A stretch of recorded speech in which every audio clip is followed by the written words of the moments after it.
Hello everybody, and welcome to a stream of Phoenix Wright Ace Attorney Trilogy. Sorry about that. I keep leaning on my chair out of habit. Well, it's more like, I'm just sitting on a chair, and then for some reason I'm mysteriously leaning on it.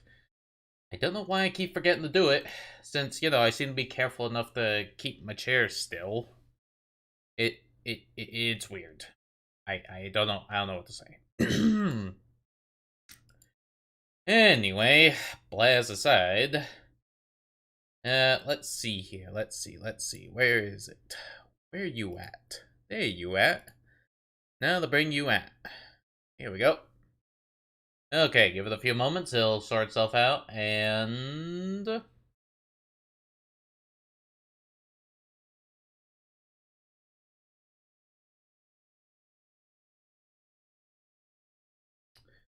let's see. There we go.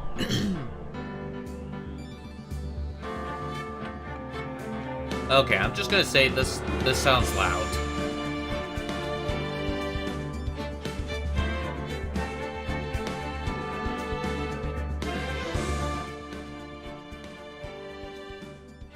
Okay, this sounds pretty regular. Also, I'm noticing my green screen's a little off to the side, so let me just deal with that. Back in the side you go. Alright, that'll do. Perfect looking green screen.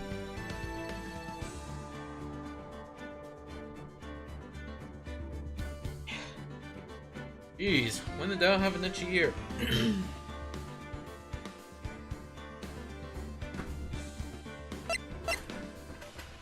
Hello, Ninjoy, coming in with the wuff, because, you use this stuff. It's just... Then there's voice objecting. Anyway, Ninjoy, aren't you planning to stream this, so wouldn't it be best for you to, lurk and stuff?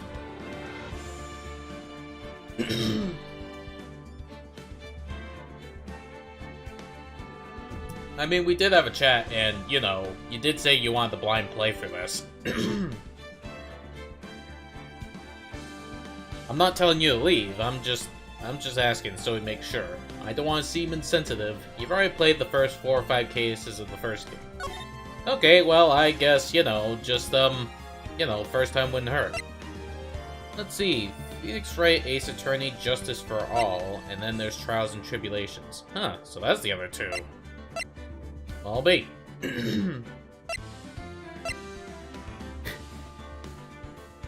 Copyright 2001 to 2019, 2002 to 2019, 2004 to 2019. Copyright shit. Okay, let's go ahead and play this. Episode 1, the first turnabout. That guy with a big smile. He's evil, isn't he?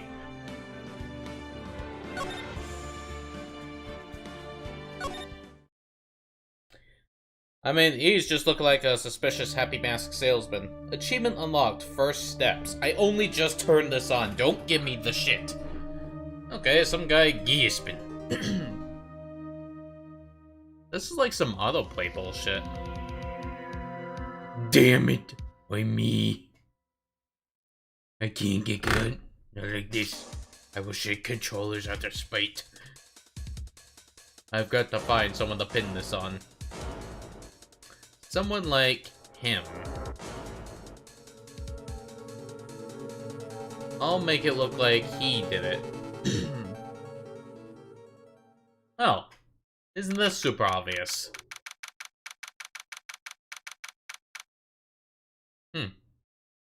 August 3rd, 9:47 a.m. District Court, Defendant Lobby number 2. Also, when I call them out on being evil, that is just straight up evil.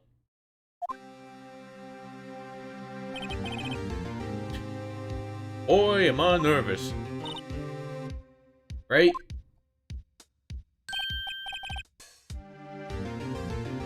Ah, hiya, Chief. Whew. I'm glad I made it on time. Well, I have to say, Phoenix, I'm impressed. Now everyone takes on the murder trial right off the bat like this. Hold on, somebody coming in. Oh. Hey there. Close the door, please.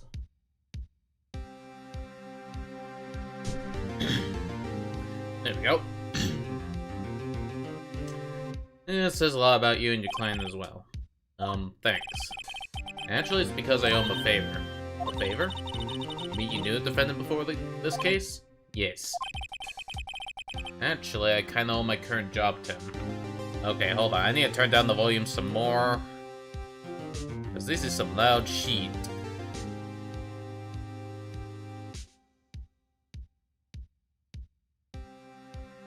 Alright. That ought to do for now. Let's see. He's one of the reasons I became an attorney. Yes, big lawyer. God damn it, why do you keep doing this? You're just being like this. Let's play Phoenix Wright. And then, you know, it's just, there's you, voice guy, being like, tits. Wait, what? He's one of the reasons I became an attorney. Well, that's news to me. I want to help him out any way I can. I just really want to help him. I owe him that much. Somebody yelling, it's over. My life, everything, it's all over. Although it does look like kind of thought subtitles. Is that your client screaming over there? Yeah, it's him. Death, despair, ooh. I'm gonna do it, I'm gonna die. It sounds like he wants to die. Yeah.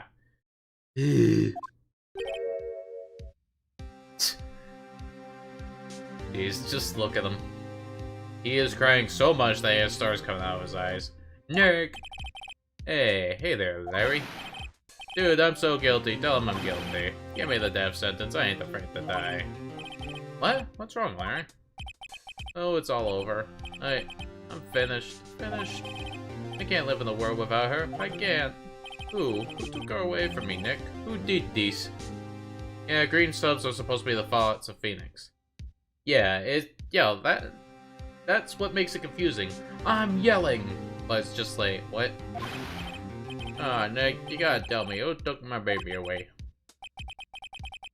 Who took my baby away? I gave her milk. Then I made her lie on bed, where she shut her eyes. And she sleep like baby. The person responsible for your girlfriend's death? The newspapers say it was you. My name is Phoenix Wright. Here's the story. Then we just play the Fresh Prince of Bel-Air, the intro. This is a story of bullshit.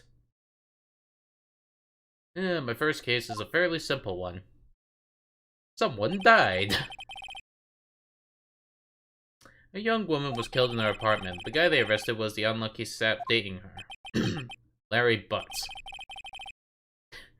I can just imagine, like, some kid playing this and just being like, "Wait." Yeah, my best friend since grade school. Our school had a saying, when something smells, it's usually the butts. 23 years I've known him, it's usually been true. He has a knack for getting himself in trouble. One thing I can say, though, it's usually not his fault. He just has terrible luck. I know better than anyone that he's a good guy at heart. That and I own one, which is why I took the case, to clear his name. And that's just what I'm gonna do. Okay.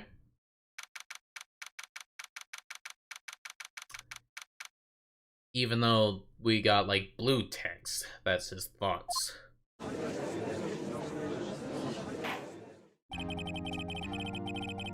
Order in the court. Why is time looping?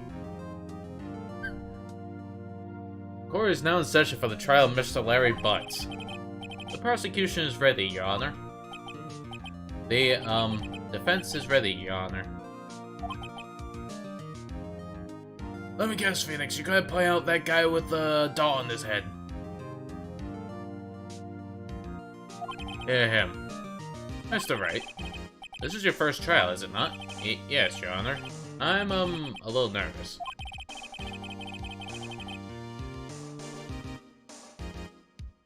Your conduct during this trial will decide the fate of your client. Murder is a serious charge. For your client's sake, I hope you can control your nerves. Thank you, Your Honor. Mr. Wright, given the circumstances, I think we should have a test to ascertain your readiness. Yes, Your Honor. Hand shaking, eyesight fading. test will consist of a few simple questions. Answer them clearly and concisely. Please state the name of the defendant in this case. Knees, weak, arms, spaghetti. The defendant? Well, that's Larry Butts, Your Honor. Correct. Just keep your wits about you and you'll do fine. Next question. This is a murder trial. Tell me, what's the victim's name? Whew, I know this one. Glad I read the case report cover to cover so many times. It's... Wait. Uh-oh. Quick, let's do this.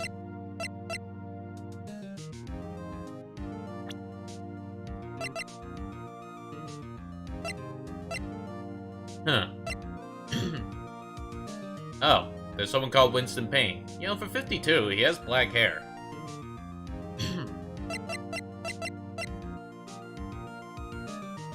Huh. Okay. Uh-oh. No way, I forgot. I'm drawing a total blank here. Hey, Nex, are you absolutely sure you're up to this? Don't even know the victim's name? Oh, the victim. Of course, I know the victim's name. I, just forgot. Temporarily. You like how this game tells you who killed the victims before the trial even begins? Yeah. Hello, I am Simple Phone Man. How could you be sure that this phone man killed the victim? I saw him do it. I watched him.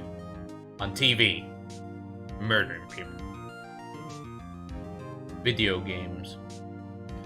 Then the judge just being like, oh my god, this time loop shit.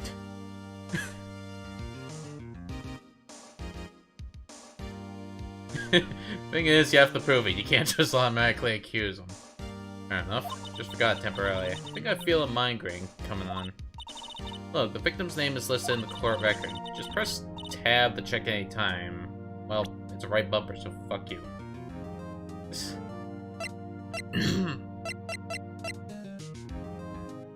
Hey look, she died.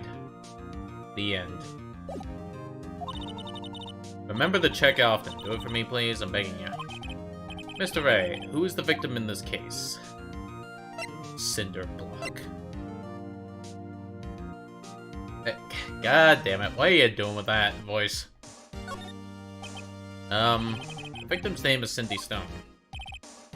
Correct. Now tell me, what was the cause of death? She died because she was... let's see. Loss of blood due to blunt trauma. Hit with a blunt object. Yeah, cinder block. She was struck once by a blunt object. I'm not picking wrong answers for you.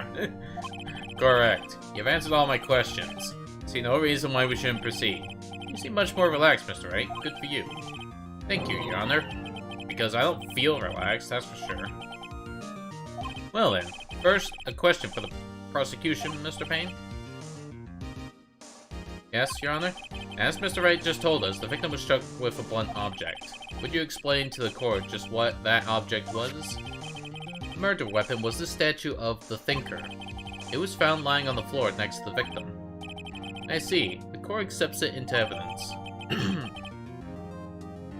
Statue added to the court record. Right. Be sure to pay attention to any evidence added during the trial. That evidence is the only ammunition you have in court. Oh, okay. Let's see. Get my fat man ready. Load the statue. Aim it at the fucking bunch of death claws, and BAM! I think you were used in a murder. You think they died. Well. Use tab to check the court record frequently. Mr. Payne, the prosecution may call its first witness. Huh. I bet you didn't think of that, did ya? Comedy. Let's see. First witness. Prosecution calls the defendant Mr. Butts to the stand. Chief, what do I do now? Pay attention. You don't want to miss any information that might help your client's case. You'll get your chance to respond to the prosecution later, so be ready.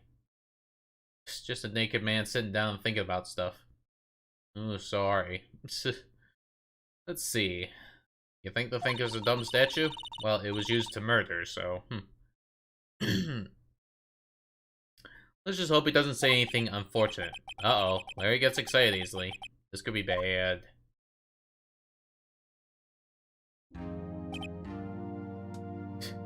Anything unfortunate. Yeah. Hey, him. Mr. Bugs. Is it not true that the victim has recently dumped you? Hey, watch it, buddy. We were great together. We were Romeo and Juliet, Cleopatra and Mark Antony. Didn't they all die? I wasn't dumped. She just wasn't taking my phone calls. Or seeing me. Ever. What's it to you, anyway? Mr. Buds, what you described is generally what we mean by dumped. God damn it, voice. Why do you keep doing that? In fact, she had completely abandoned you, and was seeing other men. She had just returned from overseas with one of them the day before the murder. What do you mean, one of them? Lies, all of it lies, I don't believe a word of it. Your Honor, the victim's passport. According to this, she was in Paris until the day before she died. Better watch out, memory's on the move. It would be unfortunate. You know something interesting? What is it, boys? What's interesting?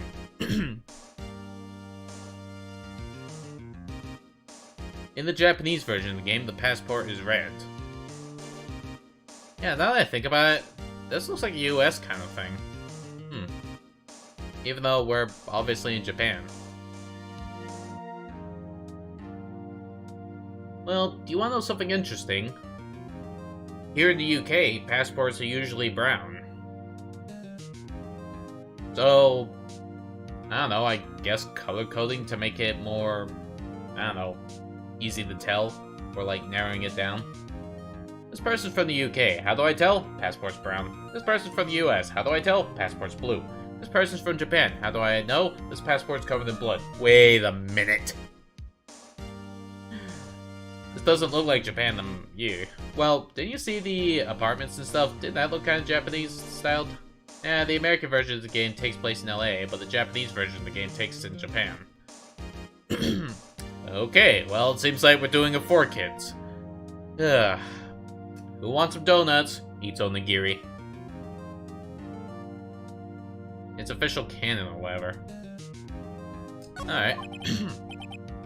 Indeed. She appears to have returned the day before the murder. Eat your hamburgers, Apollo. But this is sushi. Hamburgers. Appears to have returned the day before the murder. Dude, no way. The victim was a model, but did not have a large income. It appears she had several sugar daddies. Daddies? Sugar? Yes, older men who gave her money and gifts. She took their money and used it to support her lifestyle. Dude. We can clearly see what kind of woman this Miss Stone was. Tell me, Mr. Butts, what do you think of her now? Right? I don't think you want him to answer that question. Yeah, Larry has a way of running his mouth in all the wrong directions. Should I? Well, let's stop him from answering. My client had no idea the victim was seeing other men. That question is irrelevant to the case. Oof. Dude, Nick, what do you mean irrelevant? That cheating she-dog. I'm gonna die. I'm just gonna drop dead. Yeah, when I meet her in the afterlife, I'm gonna get to the bottom of this. Okay. Let's continue with the trial, shall we? I believe the accused most is clear, everyone. Yes, quite. Oh boy, this is so not looking good. Lie like a dog. Next question. You went to the victim's apartment on the day of the murder, did you not? Yeet. Well, did you or did you not? Well, maybe I did and maybe I didn't. Uh-oh, he went. What do I do? Let's have him answer honestly. I know. I'll send him a signal. Tell the truth. He went F. Yeah.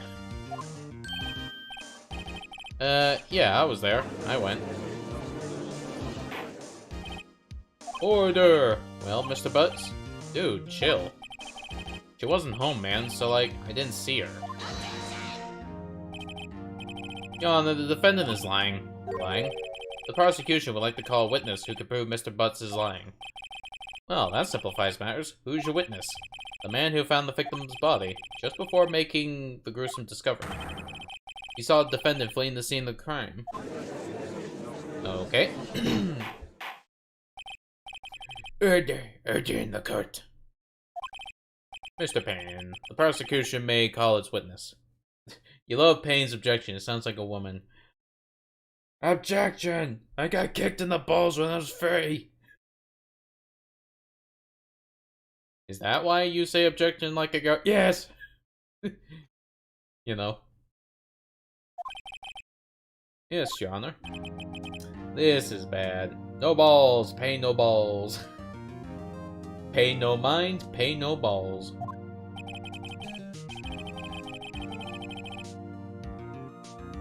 Yeah.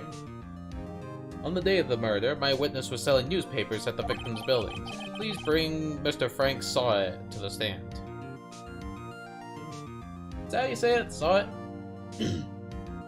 Or am I supposed to pronounce it as sweet?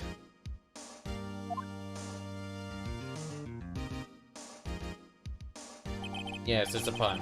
Oh, Saw It. Mr. Saw It, you sell newspaper subscriptions, is this correct? Oh, yes, newspapers, yes. I also sell, freaky masks that drop moons in from the fucking sky. I mean, look at the moon right now. It has an angry face. Frank saw it. You know, just being like this. Okay, who's your buddy? Frank saw it. Yeah, the moon just going, ah! Yeah, with a fucking angry face.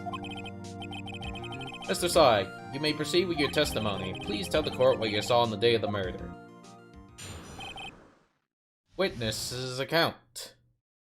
His account is 14867964430.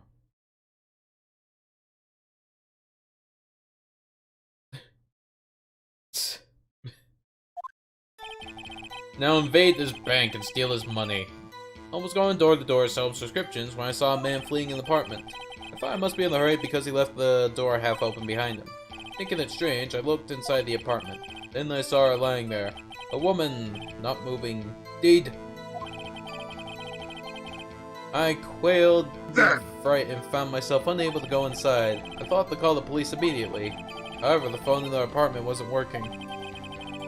I went to a nearby park and found a public phone.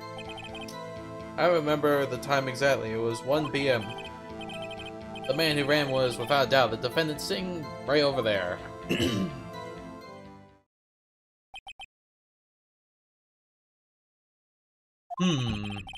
Alright, why didn't you tell the truth? I can't defend you against a testimony like that. Incidentally, why wasn't the phone in the victim's apartment working? Your Honor, at the time of the murder, there was a blackout in the building. Aren't phones supposed to work during the blackout? Yes, Your Honor. However, some cordless phones do not function normally. The phone that Mr. Saw It used was one of those. Your Honor, I have a record of the blackout for your perusal. Okay? Fail the trial, it'll be funny. No way. If anything, it's gonna be fucking maximum completion. I'm gonna beat it all. I'm gonna beat all the court. I'm gonna beat it until it's fucking blue. I refuse to fail a court.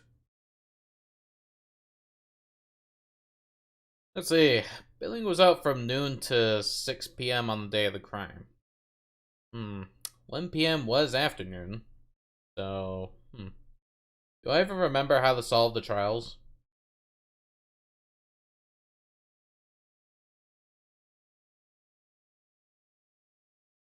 Anyway, moving on. Okay. Now, Mr. Wright. Yes, Your Honor. You may begin your cross-examination. Okay, cross-examination, Your Honor. Alright, Wright, this is it. The real deal.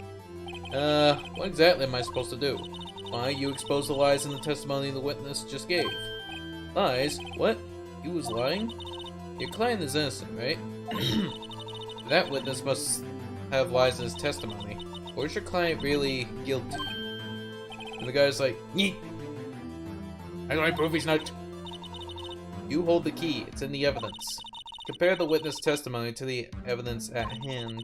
There's bound to be a contradiction in there. First, find contradictions between the court record and the witness testimony. Then, once you've found the contradicting evidence, present it and rub it in the witness's face. You know, I could just imagine like things, right? Just, alright, right? The rights are right. God damn it.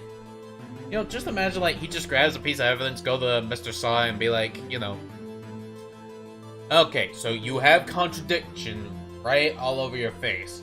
So, you know, this thing proves it. You know, it's just like fucking rubbing a piece of evidence on his face, be a fucking statue or whatnot.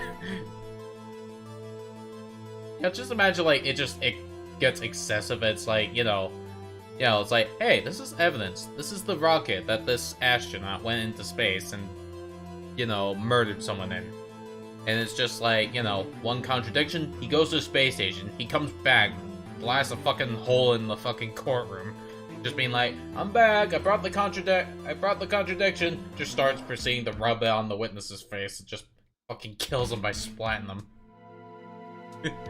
Mr. Saw is like, shit, he's so confident. Okay, open the court record tab and point out contradictions in the testimony. Okay, well, I guess this is a test, Moni.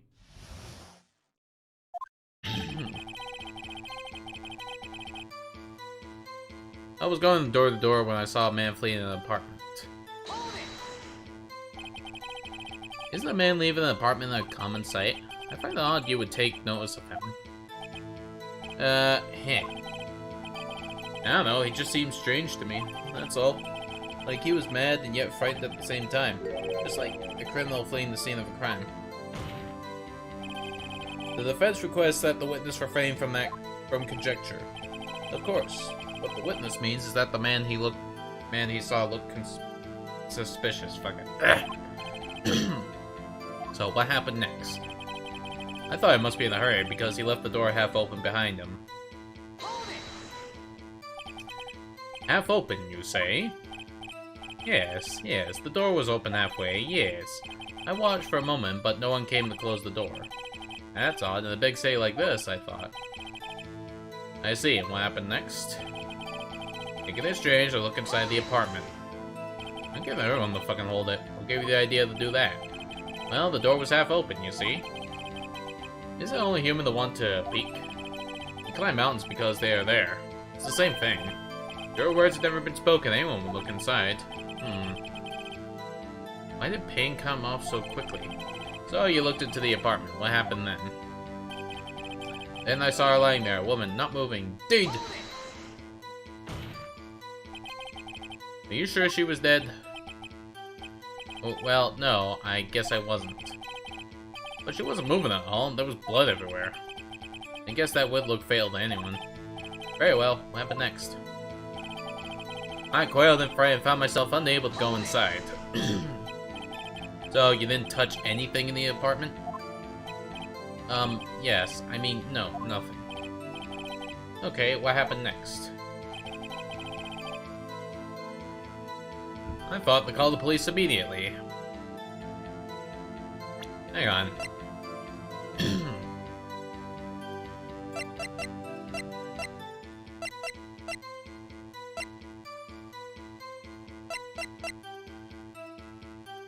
Now that's weird.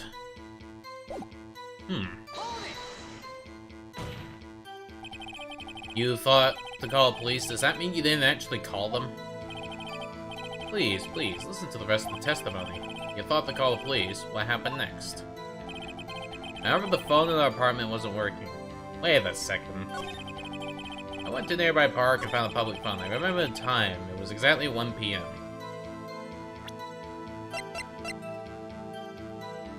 Well, this is sus. This is actually kind of interesting. No one plays the game on YouTube ever presses on the first trial. Well, you know, it was just starting to click for me. Let me see. Yeah, so I'm object. You found the buy at 1 p.m. Are you you're sure? Yeah, there it is. Yes, it was 1 p.m. for certain. Frankly, I find that hard to believe. Your statement directly contradicts the autopsy report. We can go home now, leave.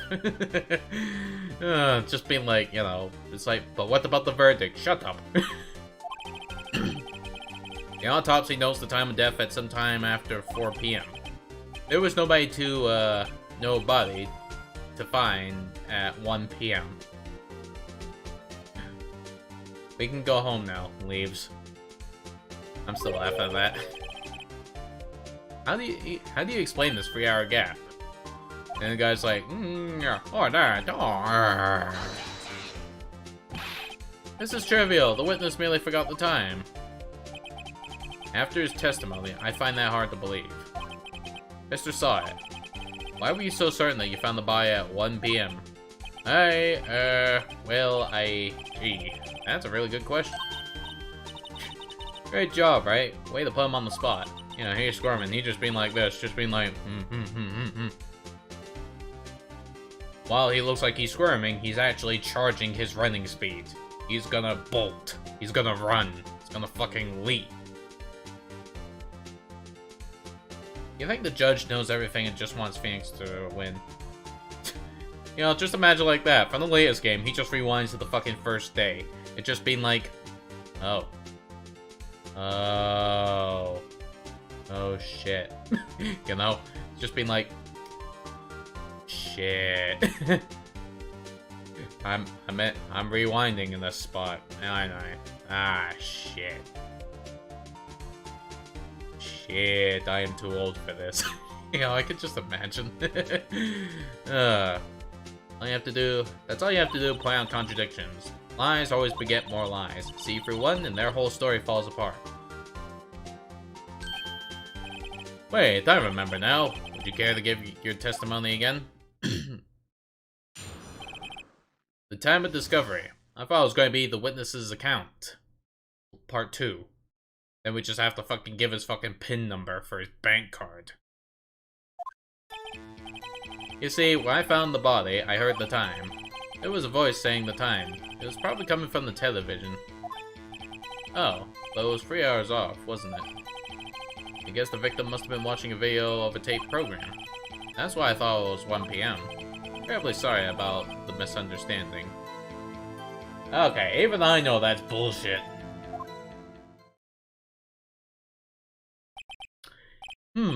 I see. You heard the voice saying the time on the taped program.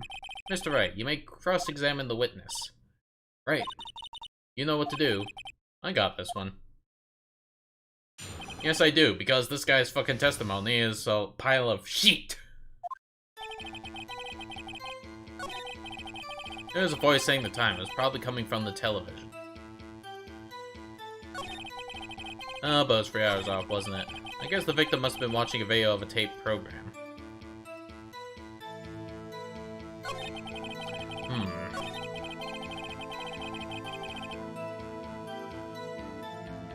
Okay, so there's like 2 segments to hit this off.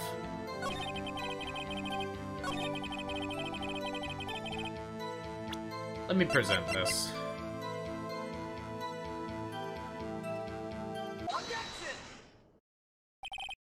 Hold it right there. Want to see a fight at Bath and Body Works? What? What are you on about? Hold it right there. The prosecution said there was a blackout at the time of the discovery. And this record proves it. He's charging his running. You couldn't have heard the television or video. Yeah. I will. Ugh. Oh, someone there. Hello. Okay, I'll have to be right back in a sec. Hold on.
Hi, I'm back. Here we go. Ugh. Objection. Wanna see if I Bath and Body Works? What are you doing with mentioning that? Like, what's the point? No defense has a point. Do you have an explanation for this, Mr. Saw It?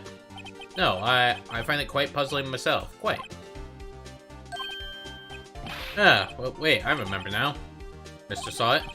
The court would prefer to hear an accurate testimony from the very beginning. You're just role-playing, read the rest of the thing. Well, yeah, you're just being like about the... Yo, what is this whole thing about Bath and Body Works? It's like, wanna see a fight?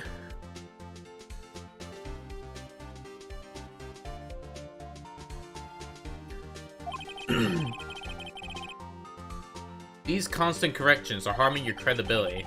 That and you seem rather distraught. Not reading the whole thing. Fuck. Well, get sassed, boys. Get sassed. Let's see. Seem rather distraught. My apologies, Your Honor. I just realized that my mask got stolen again. You will leave. Oh, okay. Well, I mean, I'm not really entertained to begin with, so... It must have been the shock of finding the body. Don't do that. I will do it. Very well, Mr. Sawit. Let's hear your testimony once more, please. I should point out that I also got dinner here, so, there'll be times that I will lean over to take a bite. Hey, this ain't like, video footage coming shit. You know, with, like, dialogue and stuff. Anyway, hold on.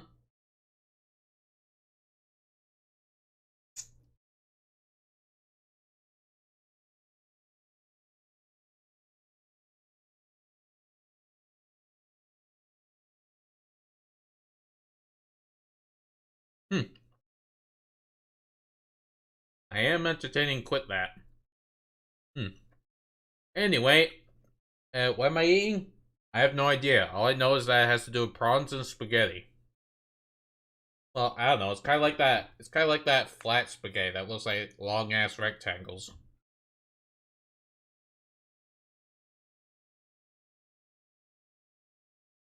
Anyway, boys, you gonna eat breakfast soon? Good on ya.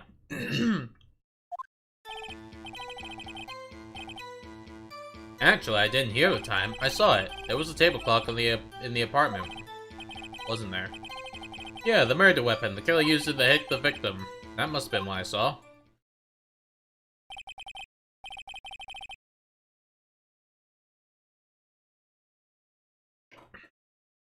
You saw a clock? I guess that would explain it. The defense may cross-examine the witness. Gladly.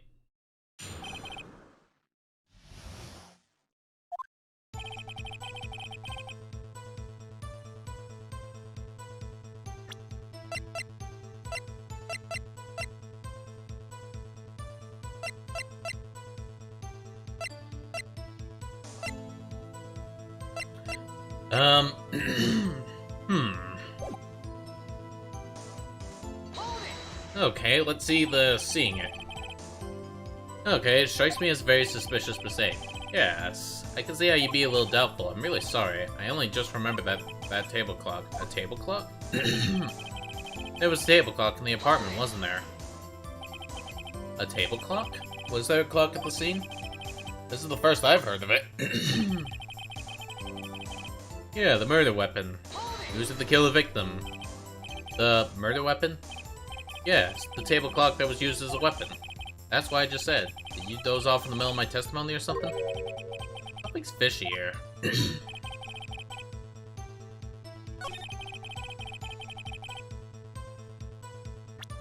Let me see, is there anything?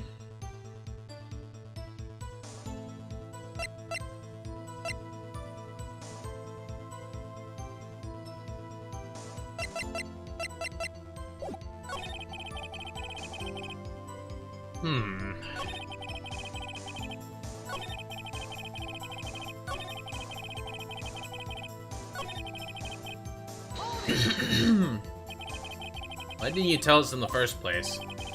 I guess it just slipped my mind. I'm not really sure how it happened myself. The witness says he saw the table clock. End of story. Now find the contradiction. I am trying.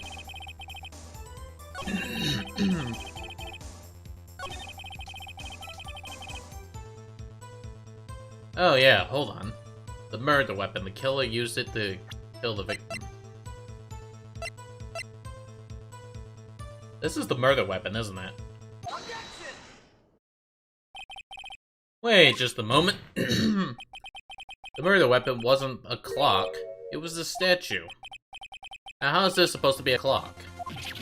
Well, you with your objections and your evidence, just who do you think you are? Just answer the question, Mr. Saw It. Hey, I saw it there, okay? That's a clock. Your Honor, if I may. Yes, Mr. Payne? As the witness stated, the statue is indeed a clock. The neck is a switch. You just tilt it and it says the time out loud. As it doesn't look like a clock, I submit it as a statue. My apologies. I see. So the murder weapon was a table clock after all. Well, Mr. Wright, it appears that the witness testimony was correct. This is a clock. You have any problems with this testimony now?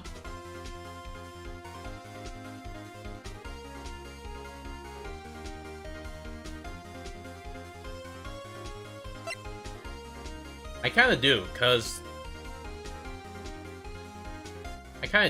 it doesn't look like you can see it. Your Honor, there is a gaping hole in the witness's testimony. The only way he could have known the weapon was a clock is to hold it in his hand. Yet the witness testified that he never entered the apartment. Clearly, a contradiction. Indeed. The witness knew it was a clock because he... You're lying! You were inside the apartment on the day of the murder. Oh yeah? Prove it. Prove I went in there. I'll do better than that. I can prove you were the one who killed her. You struck her with a clock, and the shock of the blow triggered the clock's voice. That was the sound you heard. Order in the court. Intriguing. Please continue, Mr. Wright. Yes, Your Honor.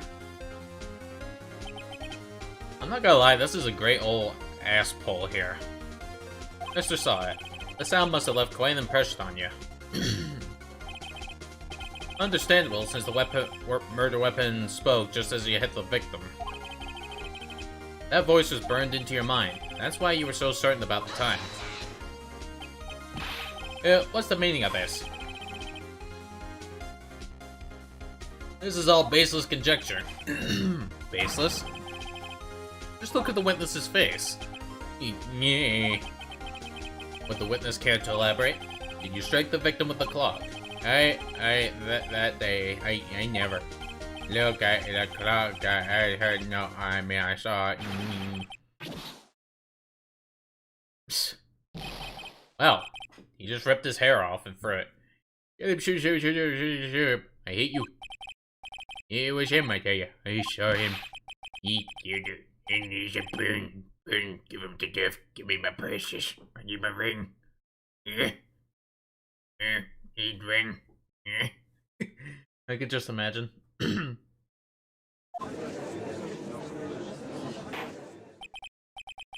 Order! Order in the court, I say. Your Honor, a moment, please. There's a shred of evidence supporting the defense's claim. Mr. Wright, Your Honor. You claim the sound the witness heard came from the clock. You have any evidence? The whole case is riding on this. I better think it through carefully. Your Honor? The sound the Mr. Saw heard was definitely this clock. A fact which is clear if you simply ask the neighbors. Hello, did you see this bullshit? Let's sound the clock now, here in this court. Your Honor, may I have the clock? I ask the court to listen very carefully. Read. I think it's 8:25. That certainly is a strange way to announce the time. Well, he is the thinker, after all. So, we've heard the clock. What are your conclusions, Mr. Wright? Mr. Payne, can you tell me what time it is now? It's 11:25. As you can see, this clock is exactly 3 hours slow. Precisely the discrepancy between what Mr. Sawyer heard and the actual time of death. So, Mr. Sawyer, try and talk your way out of this one. You forgot one thing. Uh-oh, what's he talking about now? While it may seem like the clock is running 3 hours slow, it proves nothing. How do you know it's running 3 hours slow on the day of the murder? If you can't prove that, you don't have a case. He's right. How am I going to prove that? Damn it. I was so close. Mr. Wright, it seems you lack the critical evidence to support your claim. Yes, Your Honor. This means I cannot let you indict the witness. Unfortunately, this ends the cross-examination for Mr. Frank Sawyer. I got him all the way down here to testify, and look what happens. You treat me like a criminal. A criminal! Your lawyers are all lame. Yeah, I almost had him. Sorry, Larry. I failed you. There's nothing I can do about it now. Not so fast, Mr. Sawyer. Oh, well, there's Maya talking. Maya, I mean, Chief! Listen up, right? Don't throw this one away. Not like this. Think. But, Chief, it's over. I can't prove the clock was slow the day of the murder. Nobody can prove that. Well, yes.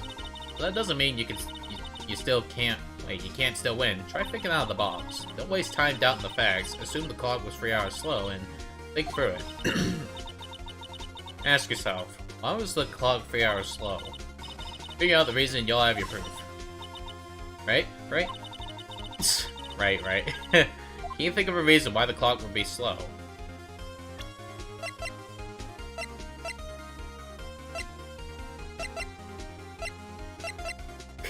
Yeah, tragedy. One sec. I'm just gonna eat.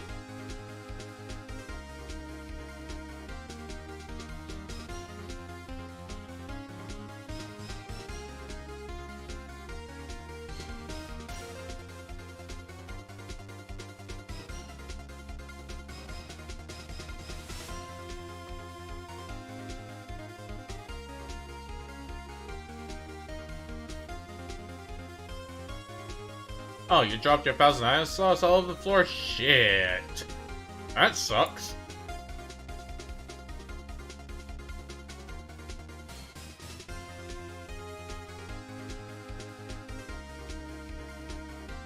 It's some kind of prawn spaghetti thing. I don't know, it's a new recipe. I don't know about it.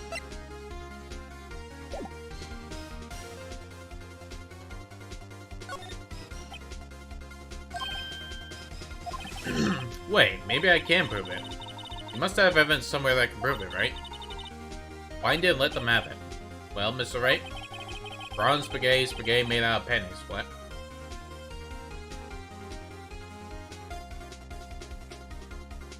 I said prawn spaghetti. You said the clock was already running slow on the day of the murder. Have you found the evidence to support this claim? Of course, there's a piece of evidence in the court record that can prove my claim beyond a doubt. Tough words. Let's see you pull this one off. Let's see this evidence that proves why the clock was running slow.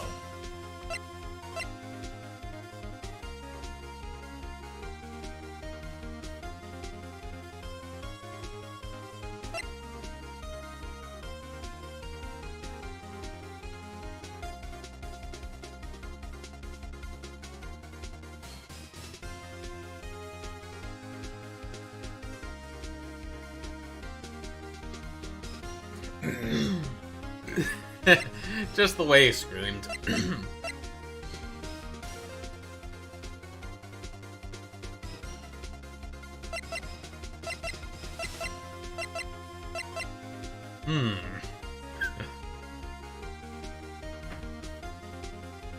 Jeez, I remember how I used to be able to get through this when I was a kid, but...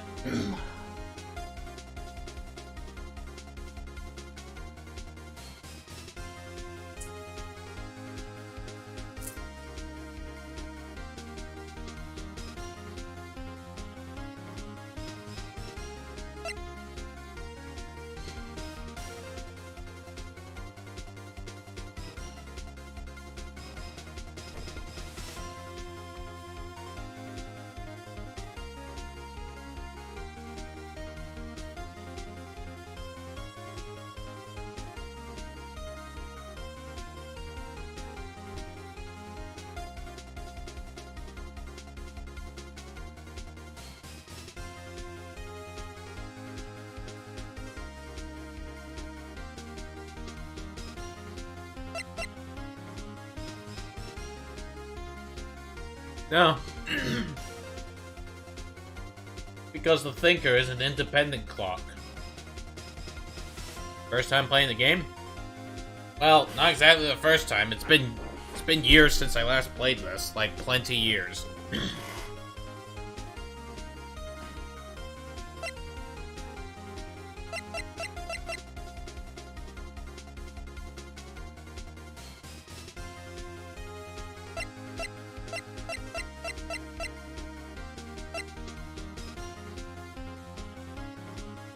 That passport ain't helping. Do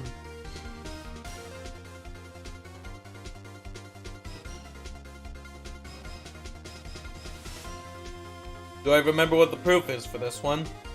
Nope, not this one. This looks like a one-shar, so I'm completely nervous. Which is why I'm having to eat my dinner on the sides to calm down. I'm doing it a bit too often.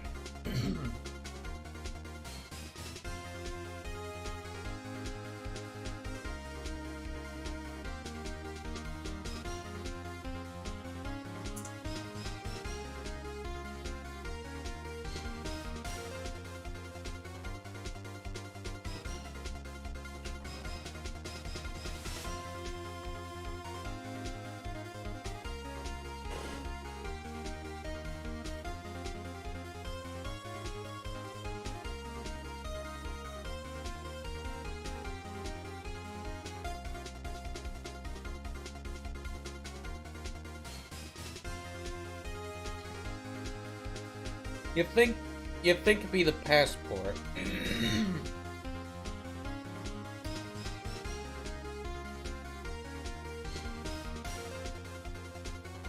Really? Hello, Meow. How you doing? Oh yeah, right. I forgot to say hello to you, I am Milu.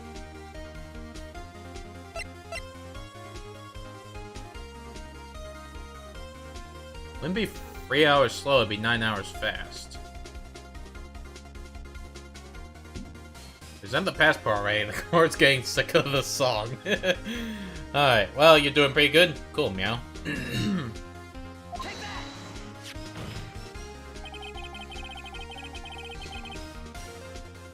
From abroad, the day before the murder.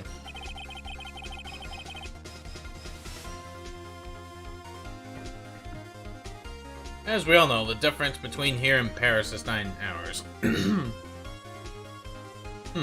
I wouldn't have figured that out. I have a feeling Voice looked up a guide, now I think about it.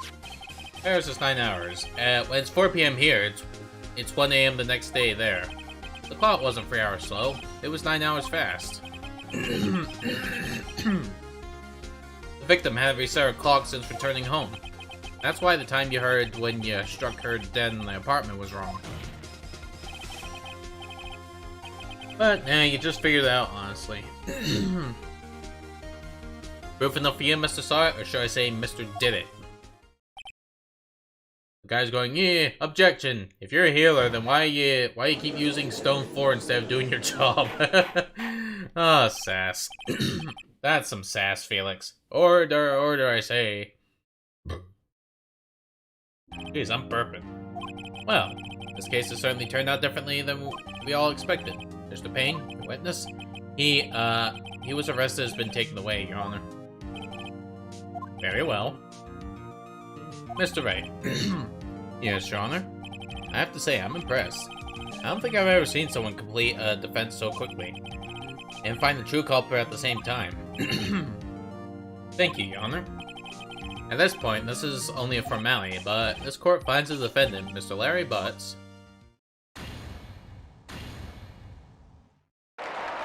Yep, so not guilty here. To be honest, I wouldn't have figured out with the whole Paris thing.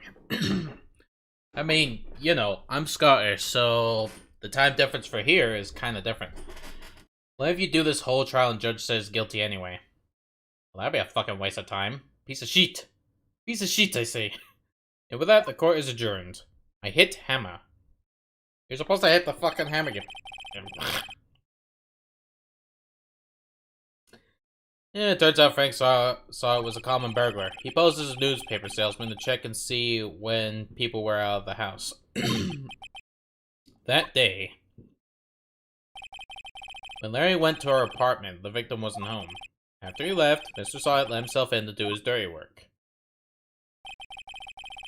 While he was searching her place, the victim returned. Flustered, Mr. Sawyer grabbed the nearest blunt object he could find, and then whammo!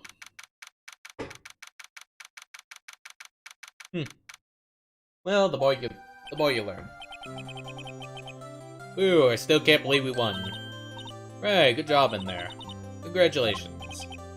Thanks, Chief. I owe it all to you. No. You fought your own battles in there. It's been a while since I've seen a trial end on such a satisfying note. Sounds like she's been unable to find real murderers. Never seen the Chief looking this happy. If she's this glad, imagine how Larry must feel. My life is over. Oh shit, just fall off a sick melee weapon for TF2. What? Finger pointing? What I want is for TF2 to fix his black screening problem.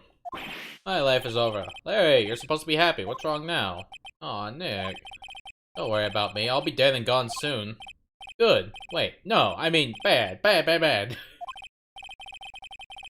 Larry, you're innocent. The case is closed. But Mission to Wendy's gone, man. Gone forever. Larry, she was a... never mind. She was a harlot. No, the thinker statue, and you call it the murder weapon. Alright. Congratulations, Harry. Harry? Yes, you. I can practically see the headlines now. Harry Butt's innocent. Thanks. I really owe you one. I won't forget this, ever. Let's celebrate. Dinner? Movie? My treat.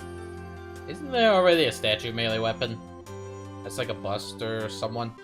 Well, there's one for the medic, that's supposed to be the Solemn's Vow. And then there's the Saxy. You know, for generically everyone. But what I don't understand is why whenever I play TF2, there's a black screen problem. I have no idea about it. Weird.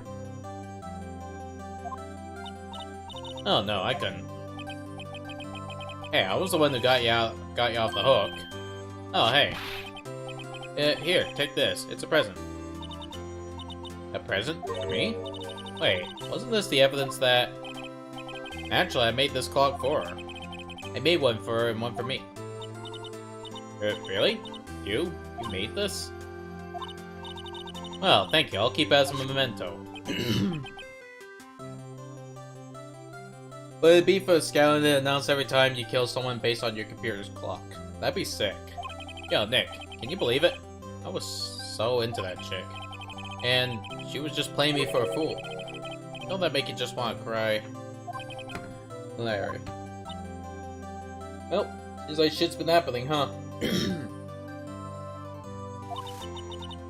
Are you sure? Can you squeeze me?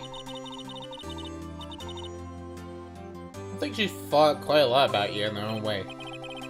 Nah, you don't gotta sympathize me, it's okay? Yeah, the guy going, squeeze me? Oh, I'm not just sympathizing, really. Isn't that right? Don't you have something to show your friend? Something that proves how she felt about him? Huh? Oh, yeah, right.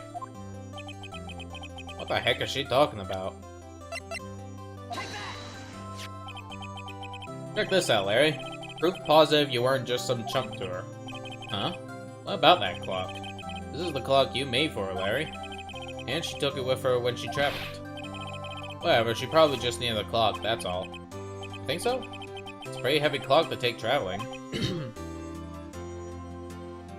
Okay, what are you doing with that dialogue voice? What are you doing? Well, make of it what you will. Hey, Nick. I'm glad I asked you to be my lawyer. Really, I am, thanks. I hope that made him feel a little better. Right? I hope you see the importance of evidence now. Also, hopefully you realize things change depending on how you look at them. People too. We never really know if our clients are guilty or innocent. All we can do is believe in them. And in order to believe in them, You have to believe in yourself. You failed the emotion betterment test. Right? Listen, learn, grow strong. Never let go of what you believe in. Never. Well, I think our work here is done. Shall we be off? Bus is gonna go postal now. Where the hell's my dog Champ? Did you steal Champ? Bang! Shotgun. Shall we be off? Yeah, I guess so. Say, how about dinner? On me? We'll drink a toast to innocent butts. Yeah. Oh, speaking of Harry. Are you saying... Wait, you were saying part of why you became a lawyer was because of him. Yeah, part at least. You'll have to tell me more about it sometime. Maybe over drinks?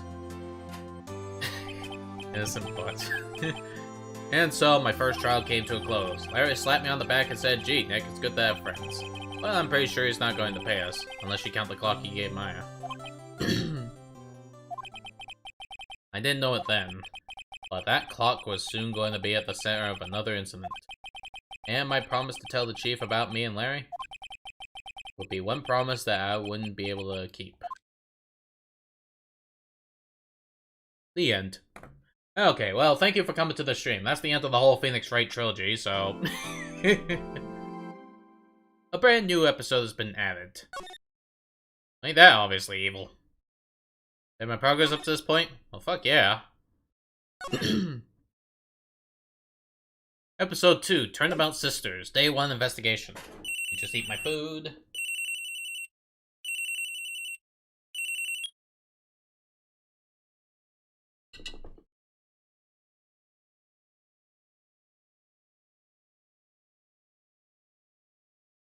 Oh, cool, the original artwork. Really? Beep. Hello, this is Maya. Hey, Maya, it's me. Oh yeah, what's up? You haven't called in a while. Sorry, I've been so busy. How you been? Well, lonely. And it's all your fault.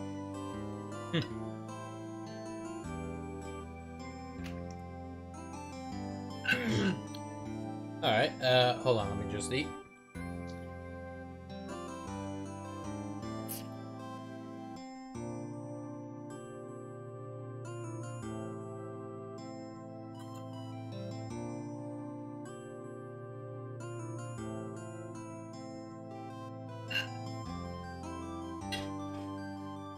Yeah, sorry, I'm just trying to eat the food up so that way I can get rid of it.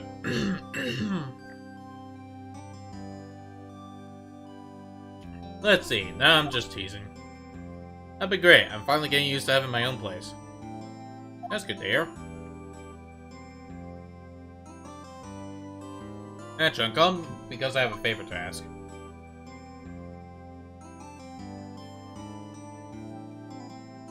I know, you want me to hold evidence for you? Sharp as always. There's a lot of buzz about the upcoming trial. I just don't feel safe keeping the evidence here. I gotcha, so is it this time? It's a clock. A clock? Yeah, it's made to look like a statue. That statue, the finger, it tells you the time.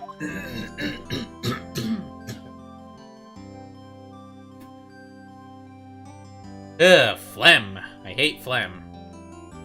I thought you might like it. You always like toys. Hey, I'm not a little girl anymore, sis. Now, you know I'm only teasing. Ah, I should probably tell you. The clock isn't talking right now. Huh? It's not working? That's lame. I had to take the clockwork out. Sorry. I put some papers inside instead. Papers? Is that the evidence then? Well, there's a possibility that it might turn out that way, yes. You can come by the office tonight, say 9 o'clock to pick it up. I'll be in a pre-trial meeting until then. Okay, sis, but I expect dinner, something good, like burgers. I could really go for a good burger. Okay, we'll hit the usual joint. Alright, it's a deal. Okay, sis, see you soon. Yep, I'll be waiting, Maya. Oh, interesting. Conversation recorded, September 5th, 9:27 a.m.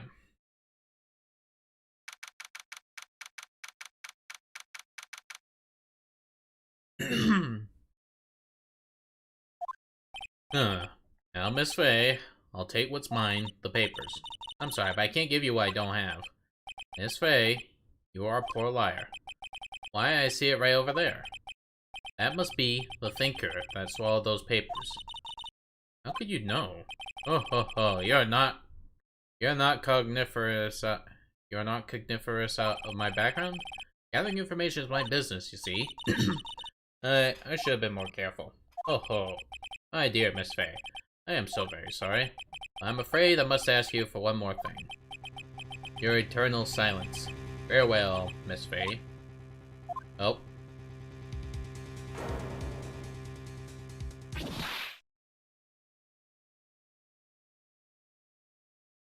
Obvious evil guy.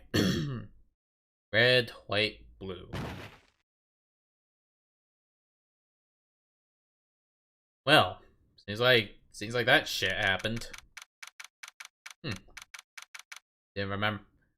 I did not remember, like, just Maya being defenseless. So weird. Okay, Fanco Law Offices. Uh-oh, I'm late. Huh? That's strange. Guess the chief left without me.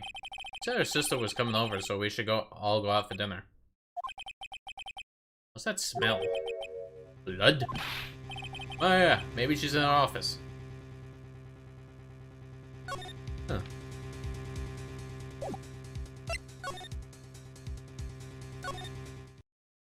To the office. Oh. That smell. Blood! I'm repeating my lines. Oh, someone crying. Oh, it's the sister. Someone's there. Oh, Chief? Chief? Chief! And then, you just see, like, the Metal Gear Game Over thing. Just dun dun dun dun dun dun dun dun. You idiot!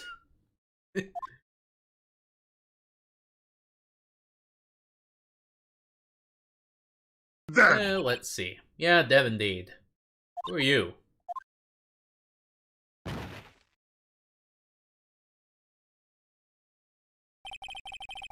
The strange girl dropped out cold. I left her lying on the office sofa. I went back to the chief where she lay under the window. Her body was still warm. I could feel it when I held her shoulder. Then, all too quickly, it began to fade. Until finally, she was cold. Geez, that clock is a lot bigger than you think. Yeah, and I'm just wondering, how did Maya get herself whacked on the head? Now remove the L.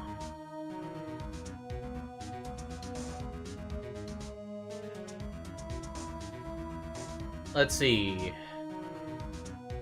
Jeez, that clock is a lot bigger than you think. I don't know what you're on about.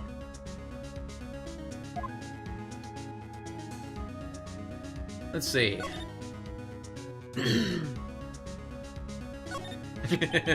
Yeah, you do. You do. The thing is, I'm a terrible liar. You crushed it with dry blood. How ironic this became the murder weapon again. It became the irony weapon of irony. Some shards of glass that are scattered on the floor. It seems to be the remains of the light stand. Chief. It's hard seeing it like this, but there ain't clues here. She was struck on the head with a blunt object. She probably died instantly. The thinker. Lying next to her must have been the murder weapon. Thinker out of the courtroom. There's some glass shards near the chief's body. Must be pieces of glass stand. Must be pieces of the glass light stand lying broken in the back of the room. Nothing else that seems like a clue here. A piece of paper. Must have fallen from Maya's hand. What could it be?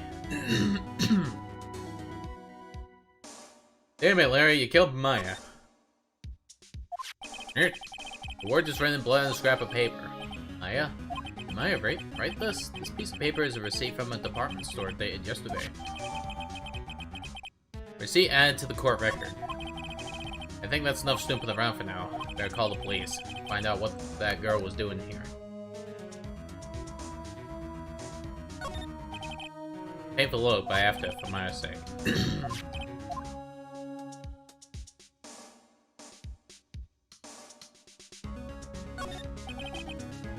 Chief's chair. Simple, functional design. Feels pretty good to sit in, too. Window. There's a large building right across the office. The Gatewar Hotel. Nice, luxurious place. Didn't seem to work much. Oh, I can slide. The Fay & Co. ledger book. Everything is written in the Chief's ultra-neat handwriting. It's a small office, but it makes a good bit of money. Surprisingly, the Chief was never good with machines. About all she used his PC was for email. He picked up this ancient model at some garage sale for practically nothing. Perfectly normal office desk. The Chief had a very particular policy about office decor. Spend big on the stuff the clients use, but keep your own stuff simple. Just making sure. All the Chief's important documents are packed in here. Ah yes, the big... God damn it. Why do you keep doing this? Documents are packed in here. This is where she filed her case records and recent findings. Right, I better call the police. Huh? That's funny. A few of the screws on the receiver are missing. Looks like someone was halfway through taking it apart. Police! Please, come quick! Wait, what was that? Someone screaming from outside the window? She's staring right at me. She's holding a phone in her hand.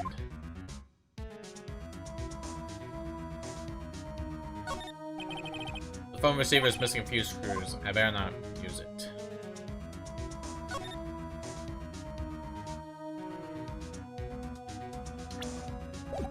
Okay,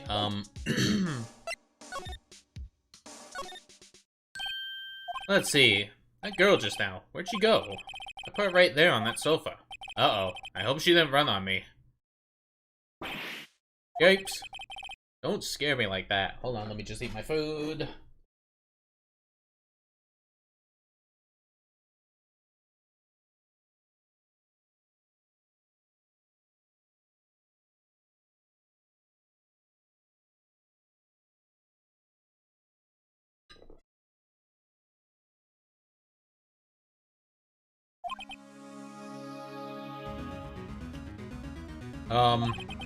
Excuse me, but who are you?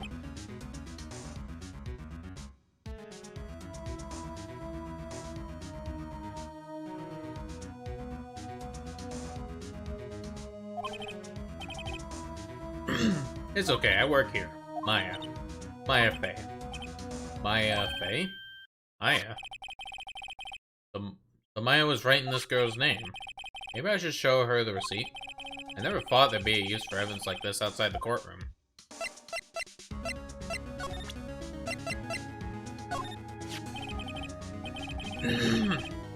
Before Maya died, she wrote a message with her own blood. She wrote on the back of this receipt. Hey look, she jumped. That's my name. But why? Why would she write my name? Please, just calm down. Why would sis write my name? Uh-oh, now I've done it.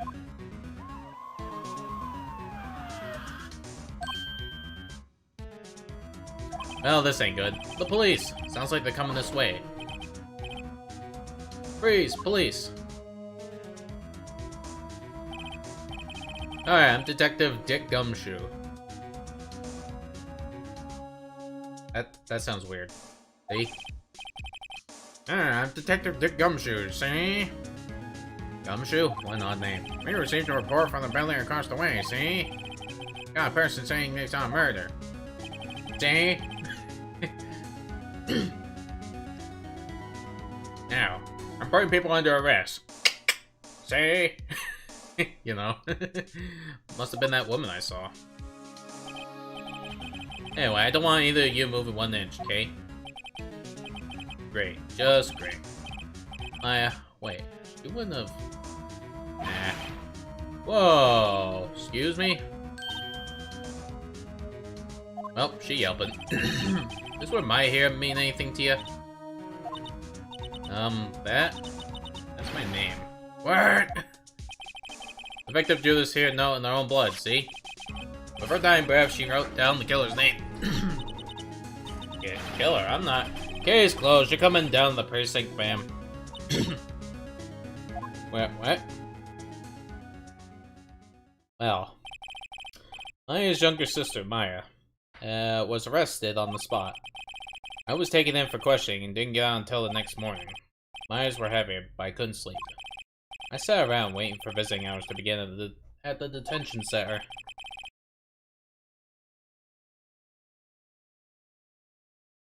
So, yeah, that happened, voice. I had to talk to Maya as soon as possible. September 6th at 9:07 a.m. Detention Center Visitors Room. Not even a questioning. What? Just a what? Yeah. Look at that guard there. He is just like, hello, I am creepy pasta in the morning. Wow, they have poor Maya locked up like a criminal. Here comes depressing music. Oh, it's you, the lawyer. Yeah, good morning. Good morning. She looks so tired. You gonna be my attorney? Well, that's what I wanted to talk to you about.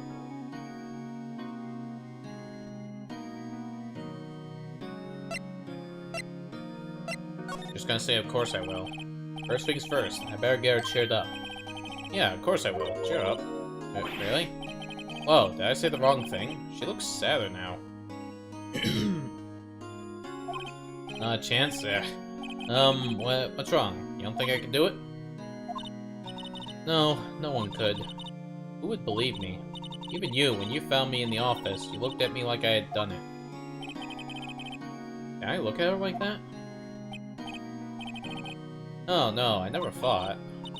It's okay, I understand. And I've also heard about you.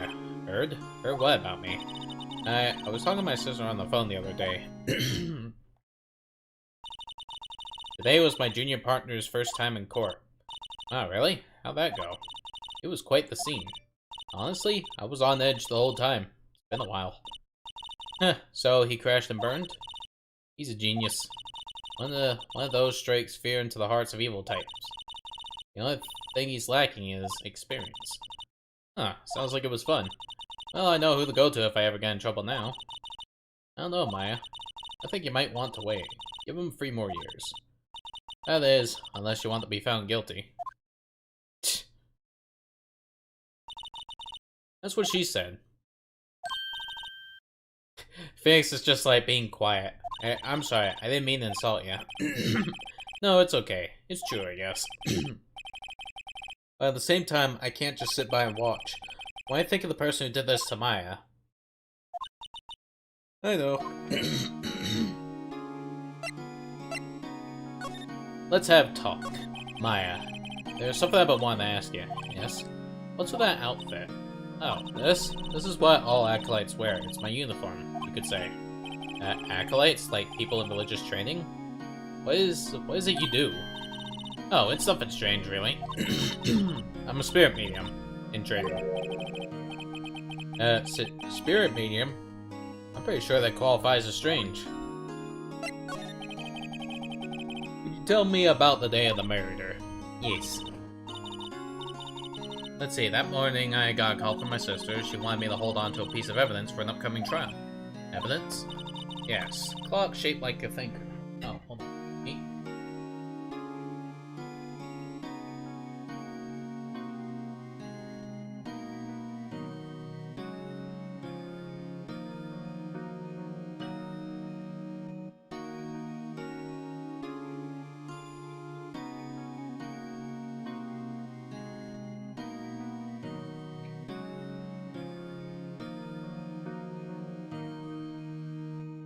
Yeah, sorry, I was just trying to finish off my food.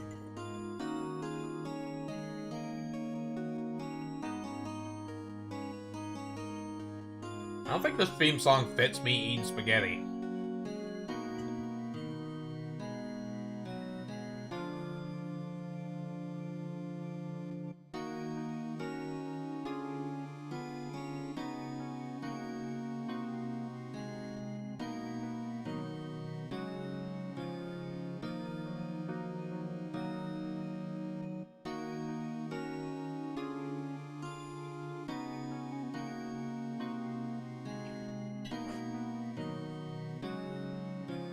Melancholy spaghetti.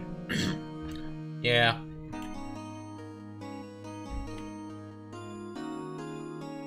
Let's see, the clock's shaped like the thinker. One Larry made. Had to check my glasses.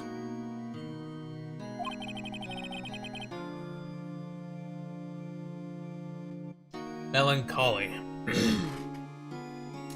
Melon. Let's see, how could that have been evidence of the case? Right, she said something about that. I remember. You want to hear in her own voice? Her own voice? Yes. I'm pretty sure our conversation is on my cell phone. You recorded it. Yeah, I forgot how to delete those things. Ease phone! You need to leave. Yeah. So, you say you have a conversation with your sister on a cell phone? Let's hear it. Right. Oh, I just remembered. That detective took my cell phone. Sorry. Oh, right. Of course. Next time I see Detective Gumshoe, I'll ask him for it. I'll write you a note so you don't forget, okay? Sure, thanks. I'm surprised you know about Facade. It's kind of niche. Well, I mean, it's a pretty memorable game when, you know, it's just all of a sudden, you say melon, it's just like, slam, right in your face. You know? Let's see, Maya's memo added to the court record. Now for spirit medium, so you're an acolyte, medium in training. That's right. The Fae family, especially the women, have always been very sensitive to the spirit world. Wait a second, you said the Fae family? So, Maya was into the stuff too? Of course.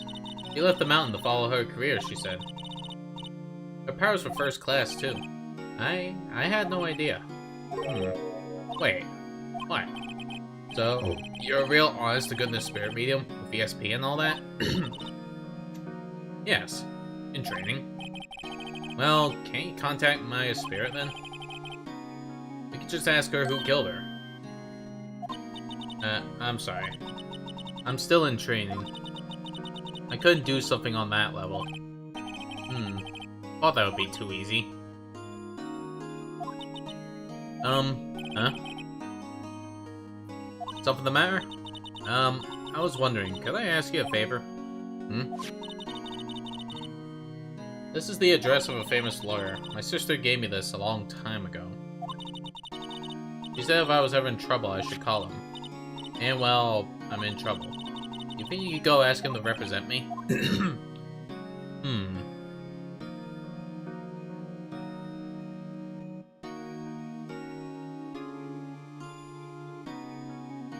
I guess we'll just accept it then.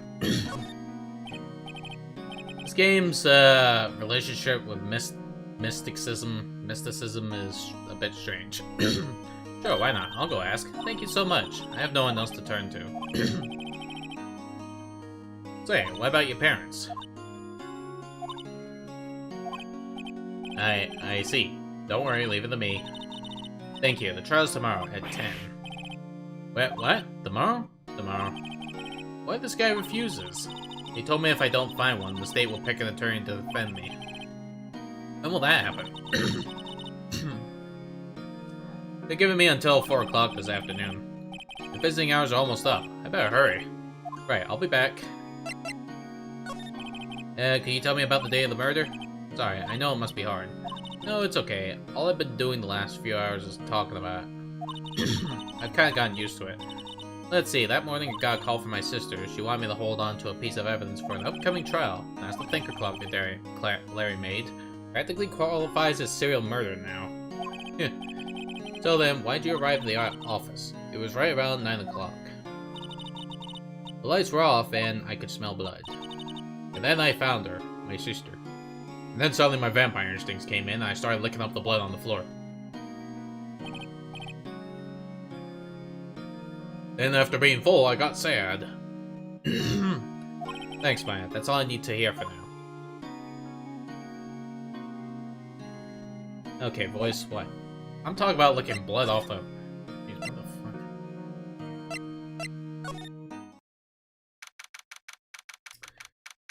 Okay, hold on.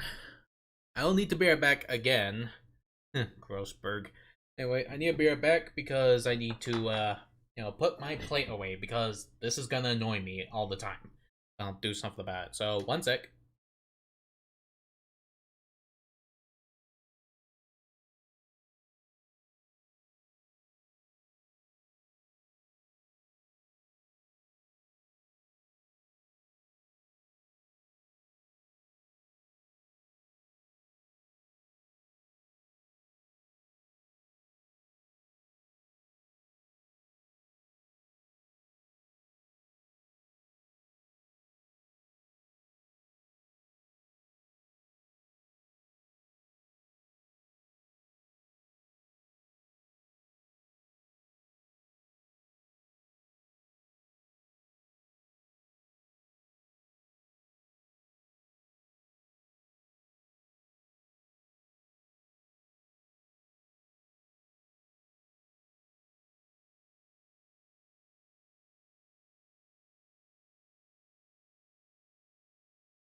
Okay, I'm back. Yeah, let's see. See, spirits are confirmed a real thing. You can possess spirit mediums to the point that the bodies change and match. That numerous occasions has even been used in a trial before. So why there's still skeptics to that kind of thing? Doesn't make a whole lot of sense, to be honest. Oof. Let's see, according to receptionist, the big boss is out. She couldn't say when he'd be back. Must be hard to keep a track of everything when you're a famous lawyer. Not to mention run an office like this. I guess I'll just have to come back later. Solid mahogany desk. Was been polished to deep bleh. Table for clients. Elegant ebony case. If I'm not mistaken, that letter's made of solid gold. Even I could tell someone here's got money in the burn. The page has been bugging me ever since I stepped in here. The old paint is so thick, it's practically giving me a stuffed nose. Hold on.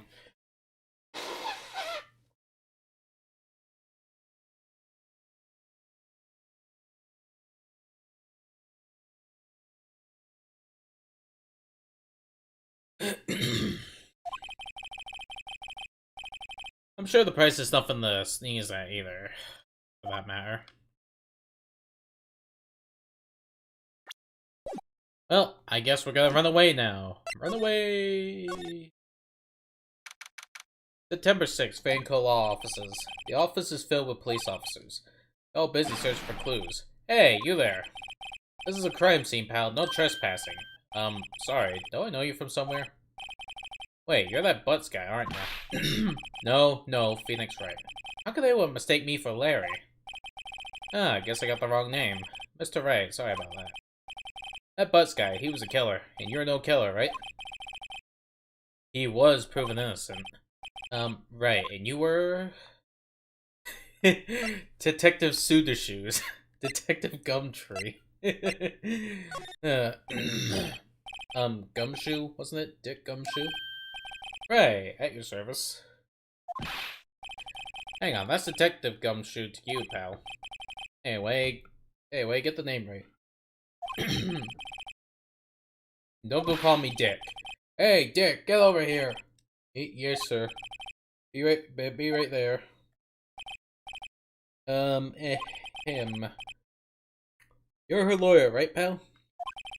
If you got business here, you better do it quick. Whew, he thinks I'm Maya's lawyer.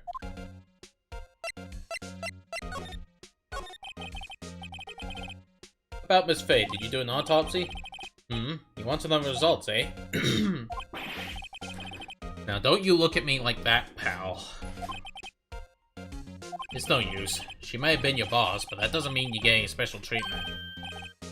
Alright. You can see the report, but that's all. We got evidence. About Maya. Yeah? I'm looking forward to the trial. Sorry, pal, but this one trial you aren't gonna win. Why do you say that? The city's put Prosecutor Edgeworth on the prosecution. Edgeworth. I'm sure you know what that means, you being a lawyer and all. Prosecutor Edgeworth. That's right, pal. Mr. Miles Edgeworth himself. Wait, you know him? Wait, you do know him, don't you? I know him. He's a fair prosecutor. He doesn't feel pain. He doesn't feel remorse. He won't stop until he gets his guilty verdict. Aw, don't talk about him that way. You make him barely sound human. Still, I'm afraid this pretty much decides the case. So, Edgeworth is on this one. He hasn't lost the case since he became a prosecutor at the incredibly young age of 20. Of course, there are rumors of back alley deals and forged evidence.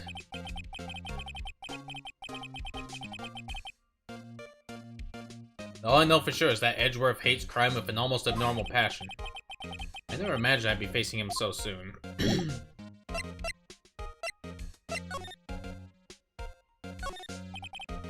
Old movie poster. Apparently this was the first movie that made Maya cry when she saw it.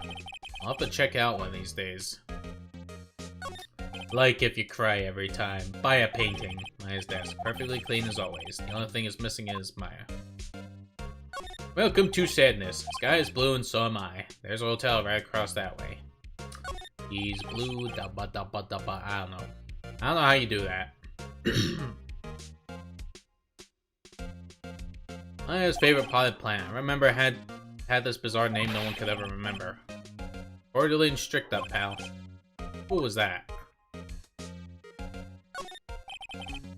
There's a horrendous amount of legal books here. Scarier still is that Maya probably read all these.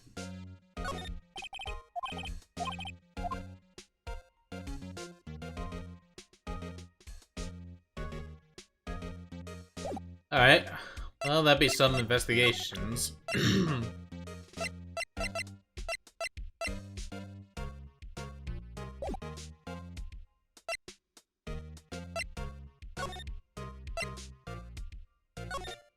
Let me see if Grossberg's back. Hello? No? What about the detention center? Hey, what is it? Did you meet the lawyer? Sorry. I haven't seen him yet. I see. Better go see if I can find. I better go see if I can find this elite lawyer she's talking about. Damn it.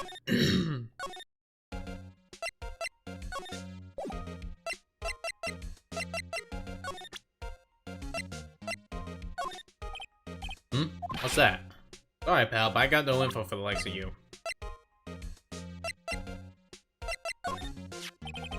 There's broken glass at the crime scene, right? Oh, that? Seems like the glass stand next to the victim fell over. That shorts were pieces of the broken stand. I was wondering, do you know anything about this? That statue? That's the murder weapon. Huh? He thinks the clock is just a statue too. Starting to wish I'd never seen this thing. I was wondering, did you see my face cell phone? Oh, that? I have that. You think you could give it back? Sure. I mean, wait a second, pal. Tricky lawyer. Uh oh, he's on to me. Tell him straight. If I tell him what I want, there's no way he'll give it to me. Something the matter? Oh, no, it's just, detective. Nope, I know nothing, pal. That cell phone has a lot of numbers on it. Like her boyfriend's. The cell phone holds all the little girl's sweetest and spiciest secrets. You're trying to confuse me. Alright, pal, I already checked all the numbers in memory. Impressive. You're quite a detective. Uh-huh. Oh, here. You can have the phone back. There weren't any suspicious call records in there, after all. Seems he didn't know us to record conversation. My cell phone received from Detective Gumshoe. Check the court record to hear the recorded conversation. Guess I've asked all the questions I need to. You all done, pal? Yes, thank you. I'll be hanging out now. Oh, wait. One more thing I wanted to mention to you. I don't suppose you're planning on talking to that witness. Anyway, you better not. No influencing the witness with your lawyerly ways, pal. Come to think of it, I had completely forgotten about her. The witness? Yeah, Miss April May. I'm sorry about this. I can't tell you anything about her. Well, you just told me her name, Miss May, huh? So you sent her home already, then? Haha, you're trying your lawyer tricks on me now. She's not to go outside the room until the trial. Well, he's just kind of blabbing this shit out, ain't he? She's still in the hotel across the way. Guess I should know better than to try and get a detective to leak information. You got that right, pal. Time to pay a visit to Miss May. Okay, it's time to have a chat with Miss Sus. September 6th, the room of bullshit. Well, hello there, handsome. Hi. Smooth, right? Real smooth. You're the lawyer, aren't you? The detective told me. Thing is, I played this before, and I know her. She's a skank. Oh, I'm saying that because, she's in conspiracy cahoots. Well, that and the poster made it obvious.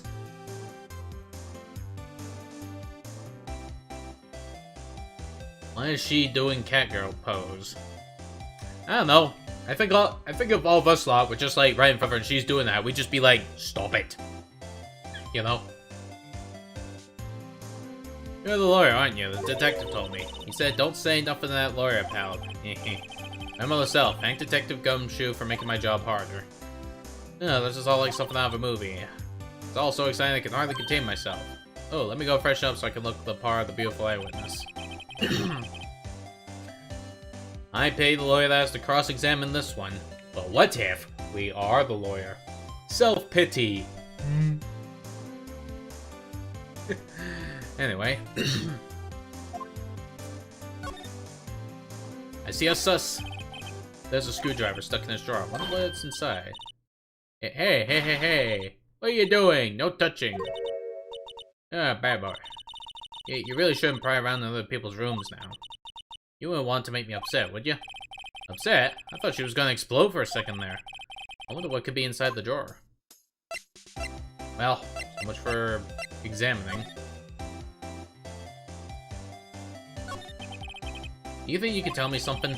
Could you describe what you observed at the time of the incident? Oh, observe, incident. You sound just like a lawyer in the movies. I like a man with a big vocabulary. Better not encourage her. You know that thing that happened the other day? The bad thing? What did you see when it happened? I don't suppose you could tell me about it, pretty please? Let me see, well, dream on. If you want to know, you'll just have to come to court tomorrow, Mr. Lawyer. Oh boy. Could you just... Who exactly are you? Oh, Mr. Lawyer, are you hitting on me? No, hey, I'm just doing my job here. You know, you're cute when you blush. Believe me, this is the first time in my life I blushed this much. Yeah. Right. Can you just tell me what it is you do? Well, no. And you had your little hopes up, did you? Oh boy. I see there are 2 glasses on the table. Someone staying here with you? Oh, what amazing powers of observation. You must be one of those famous detectives, like on television. I feel like that's condescending. Oh no, not me. I'm just a lawyer. Hey, Mr. Big Detective, why don't you go look for clues in the garbage, hmm? Miss May doesn't like nosy little lawyers. Oh boy.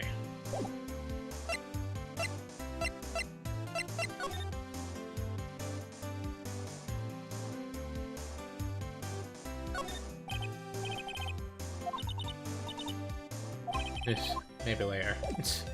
I want to figure out what the hell's with the sus.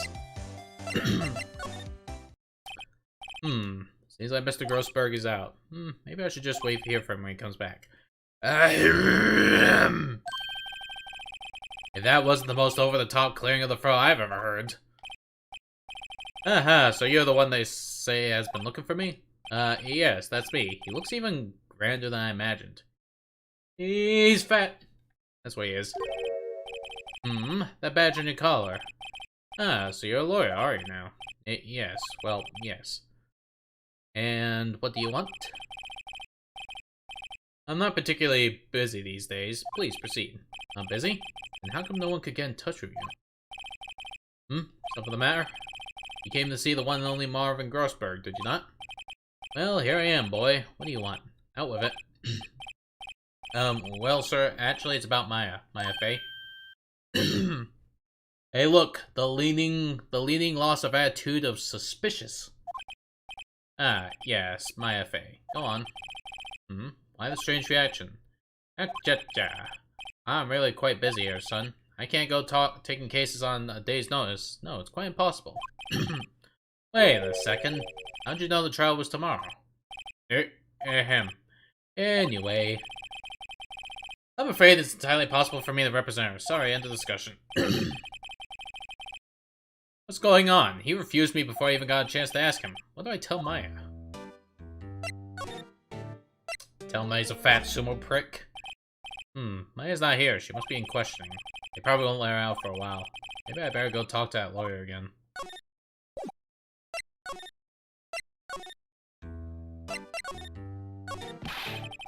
How can you just refuse me like that? Please, tell me why you won't take the case. Well, you see, it's just, I'm busy, you see? Well, the client's Maya Fey's sister. Maya trusted you. She knew her sister would be in good hands. Yes, of course I know that. However, I'm sorry, but I must refuse. Sorry, goodbye. Creep. Fine. I don't have the time to argue with you anyway. I'll go look elsewhere. I think not. Did you say something? I think not, I said. What do you mean? I'm terribly sorry, terribly sorry. I'm afraid that no lawyer worth their salt will take on this particular case. Terribly sorry, my boy. Why? I cannot say. I beg your pardon, but could you leave now? I have nothing more to discuss with you. What is going on here? This is bullshit. How'd you know Maya Fey? She worked here a long time ago. Quite the apprentice, that one. Learned my techniques in the blink of an eye. She left one day, quite suddenly. She had a mission, you see. A mission? You could see it in her eyes. She followed it with a burning passion, never looked back, that one. That painting, that's quite a painting. You noticed. It's my pride and joy impressive, isn't it? Well, isn't it? The color of the sky, the hue of the sea, the wave of the straw hat. I call it my one piece. It's worth at least 3 million. I have no intention of buying with it, of course. No, I won't sell it, even to you. I wasn't interested. It's not for sale. I'm not buying. Jeez.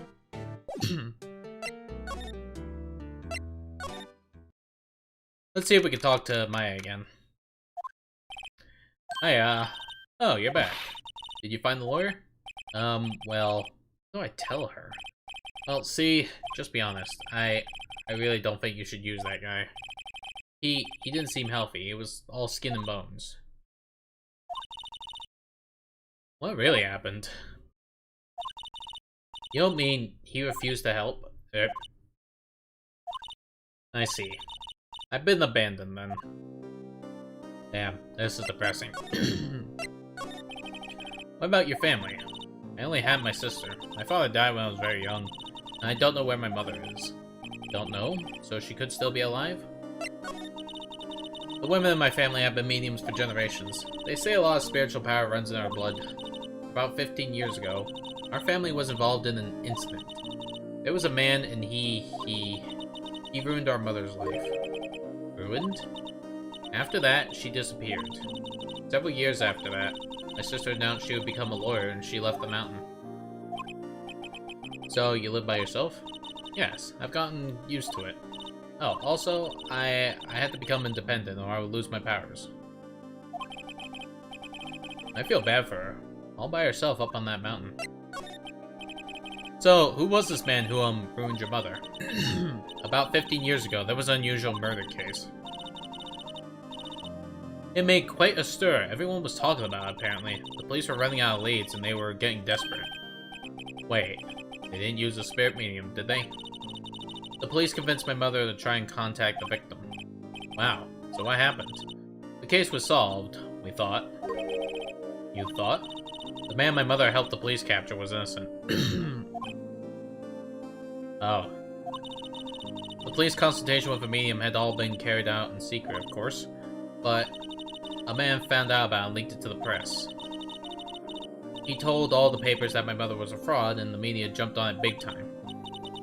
My mother became the laughing stock of the nation. I see. Wait. Excuse me, wait. That was his name, my sister told me. Wait. Just a little longer now before the stay-appointed lawyer comes, I guess. 4 p.m. Time's up. What should I do? Do I just leave her and go home? Let's defend Maya. I made up my mind. I'm going to defend you whether you want me to or not. She's surprised. Why? Why? Well...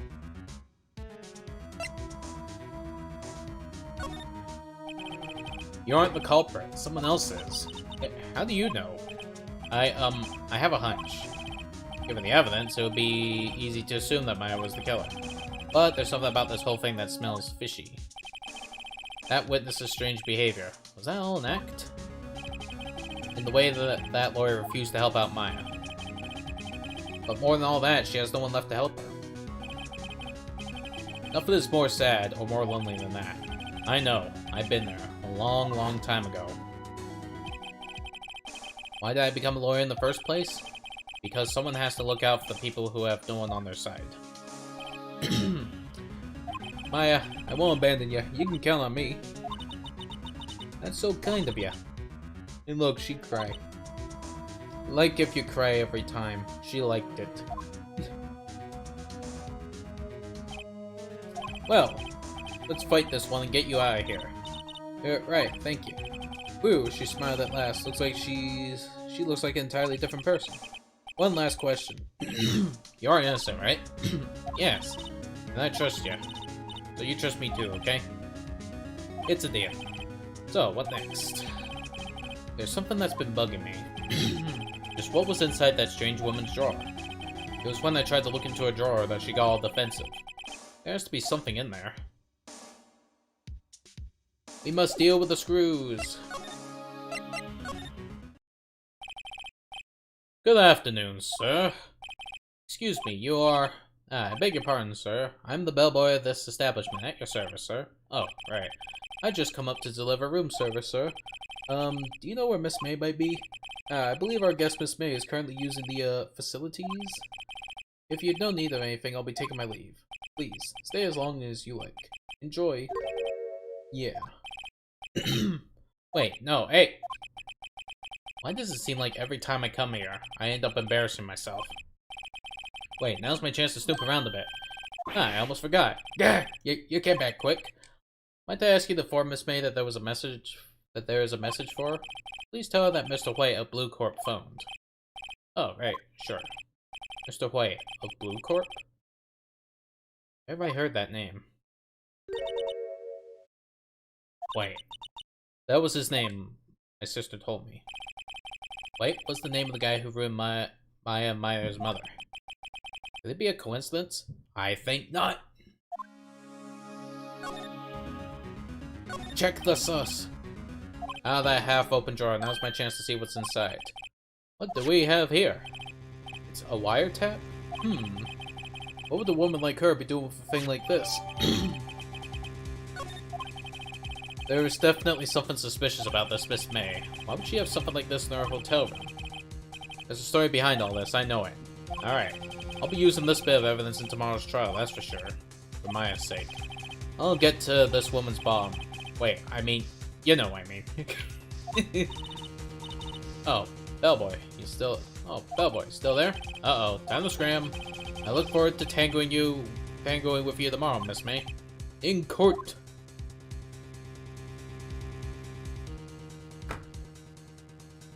And thus, we have found out that there is sus happening. So, seems like we're doing this now, huh?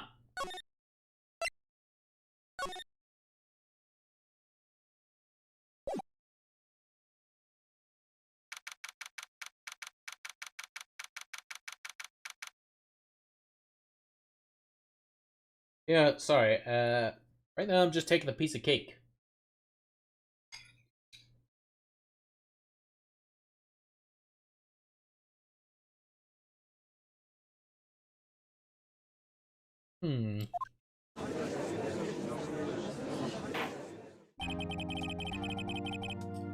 Court is now in session for the trial of Miss Maya Fey. The prosecution is ready, Your Honor. I'm Scottish. Miles Edgeworth. I better not show any signs of weakness today, or he'll be on me in an instant. Mr. Edgeworth. Mr. Edgeworth, please give the court your opening statement. Thank you, Your Honor. The defendant, Miss Maya Fey, was at the scene of the crime. The prosecution has evidence she committed this murder, and we have a witness who saw her do it. The prosecution sees no reason to doubt the facts on this case, Your Honor. Because she's a cat girl. Ah, you take like, what, 20 minutes to answer that voice? I sass. I see. Thank you, Mr. Edgeworth. Let's begin then. If we may call our first witness, Your Honor, the prosecution calls the chief officer at the scene, Detective Gumshoe. Sorry, you're having stomach issues. I'm just sassing you. Don't worry about it. If you have stomach issues, you need to go take care of them. I'm just trying to bring up some entertainment here by bringing up sass. Witness, please state your name and profession to the court. Sassy smashing. Very much. Sir, my name's Dick Gumshoe, sir. I'm the detective in charge of homicides down at the precinct, sir. Detective Gumshoe, please describe for us the details of this murder. Very well, sir. Can I have a cookie, though? Let me use this floor map of the office to explain. Okay, to get to the cookie jar. Oh, never mind, somebody smashed it. They smashed the jar. Fuck. The body was found by this window here. And the cause of death? Loss of blood due to being struck by a blunt object, sir. Just like before, with Mr. Side. The murder weapon was a statue of the thinker found next to the body, sir. And the voice ended up changing shit. It was heavy enough to be a deadly weapon, even in the girl's hands, sir. The court accepts the statue as evidence. They're still calling it a statue. Floor plans added to the court record. Now, detective. Yes, sir? You immediately arrested Miss Maya Fey, who was found in the scene, correct? Can you tell me why? Yes, sir. I had hard evidence she did, sir. Detective Gumshoe, please testify to the court about this hard evidence.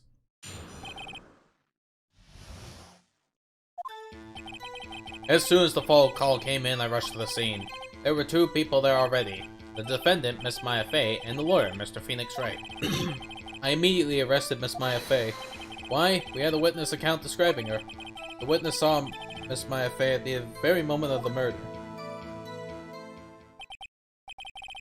The very moment, you say. Very well, Mr. Wright. You may begin your cross-examination. Yes, Your Honor. Cross-examine what? I couldn't see a single contradiction in that testimony. Whoosh. Smack. Hey, Maya just threw something at me. What's this? When my sister couldn't find any contradictions in a witness's testimony, she would bluff it and press the witness on every detail. The witness always slips up and says something wrong. It worked lots of times. I should have expected Maya would know some of her sister's tricks. Alright, let's give this a try. Something the matter? No, Your Honor. I'd like to begin my cross-examination. Maya Fey's arrest. As soon as the phone call came, I rushed to the scene. Hold it. Who'd you say you got this call from? Hey, pal, don't play dumb. You know who. The call was from a customer at the Gatewater Hotel, right across from the crime scene. Okay, I pressed. Not sure it did much, though. Right, please continue. There were two people there already. Detective Gumshoe, how long would you say it took between you receiving the call and your arrival at the scene of the crime? Right, I'd say it was about 3 minutes. That's pretty fast. Our motto this month is quick response. That's how I got there before the killer got away. Indeed. So, tell us who the two people you found on the scene were. Yes, sir. The defendant, Miss Maya Fey, and the lawyer, Phoenix Wright. Let's press all the time. You know, be like this. Squish, squish, squish, squish, squish. Ah, yes, Edgeworth. Yeah, his name's Edgeworth, so we already know all the edgy jokes. Crawling in my skin, my dad is dead, my parents are dead, I don't know who to love, or something like that, I don't know. Are you absolutely sure it was us? Listen, pal, your dumb act will only get you so far. Her flunky hippie clothes and your spiky hair.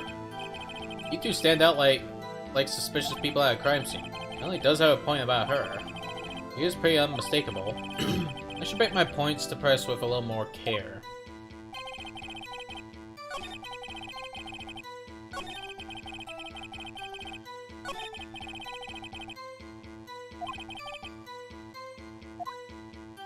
Okay, hold on, let me see.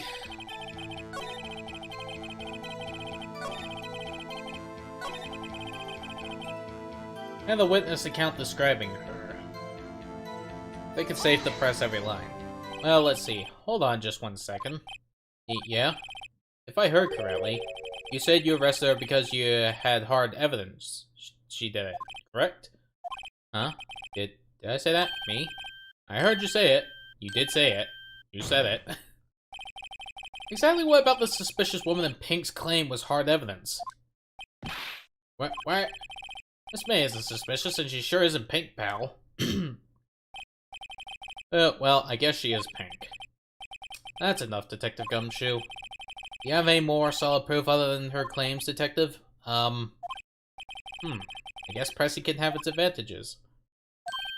Yes. Gah! Sorry, I got the order of things mixed up in my testimony, Your Honor, sir.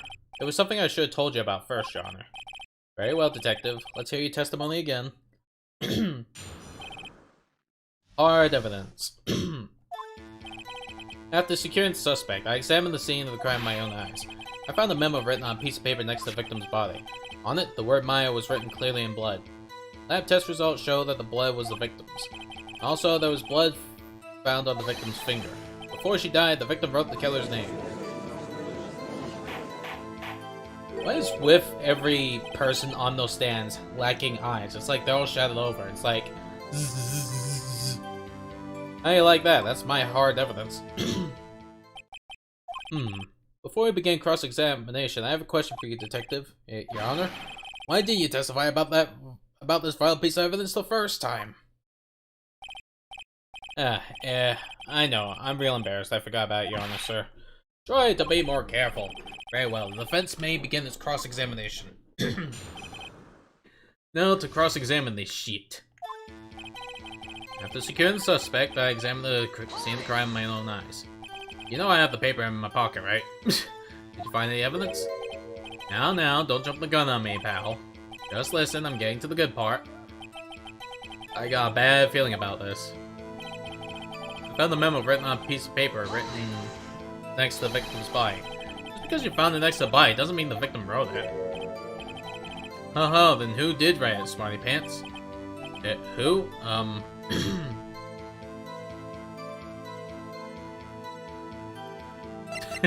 Just like I did. The killer. Anyone can see that. Oh. You're saying the killer wrote her own name? Buddy, please. She was framed. Hold on. If that's the case, where's your evidence? Ugh. I guess that was a bit of a tall order for you. Those without evidence shouldn't open their mouths, Mr. Wright. Yeah, pal. Well, Detective, tell us what was written on the memo you found. On it, the word Maya was written clearly in blood. Do you have proof it was Maya who wrote that? Of course I do, pal.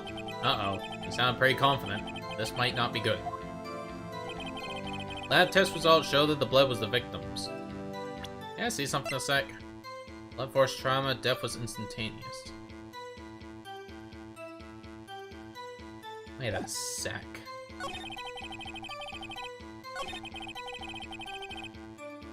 Yeah, something a little fuss here. Detective Gumshoe, there was one thing I want you to clarify for me here. You say that the victim, Maya Fey, wrote this note. And that she was accusing the defendant, Maya Fey? That's what you're really saying? What? This is one of those lawyer tricks now, is it? Of course she wrote it. Who else could have? Logic puzzles are fun. Yeah. You have it backwards, Detective. Backwards? The victim is the only person who absolutely could not have written it. This is a report from your department, Detective. Immediate death due to blow from a blunt object. She died immediately. But no butting your way out of this one, Detective. Order! Order! Hello, James Games 2 Furry. How you doing? Right now I'm just playing some Phoenix Wright Ace Attorney Trilogy. And, you know, I just found some bullshit. Anyway, you're doing good. Sweet. Let's see. Order. The defense has a point. Someone who died immediately wouldn't have had time to write anything down. Mr. Wright, I beg your pardon, but when exactly did you obtain that autopsy report? When?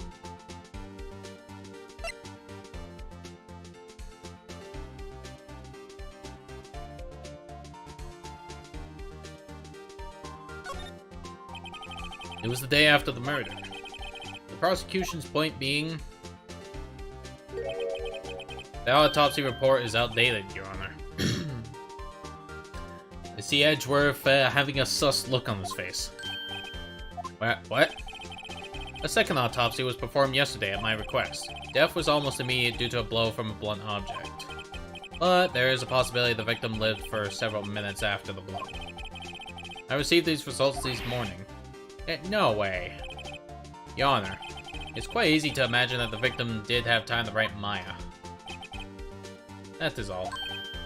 I see. Damn you, Edgeworth. I should have known you'd have something up your sleeve.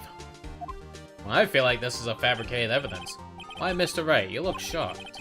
Something you want to say?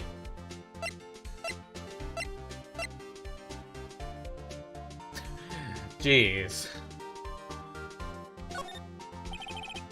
Mr. Edgeworth, I've heard there's nothing you won't do to get your verdict. What reason could you possibly have had to request a second autopsy report? Mr. Wright, the defense will refrain from personal attacks on the prosecution. No matter, Your Honor.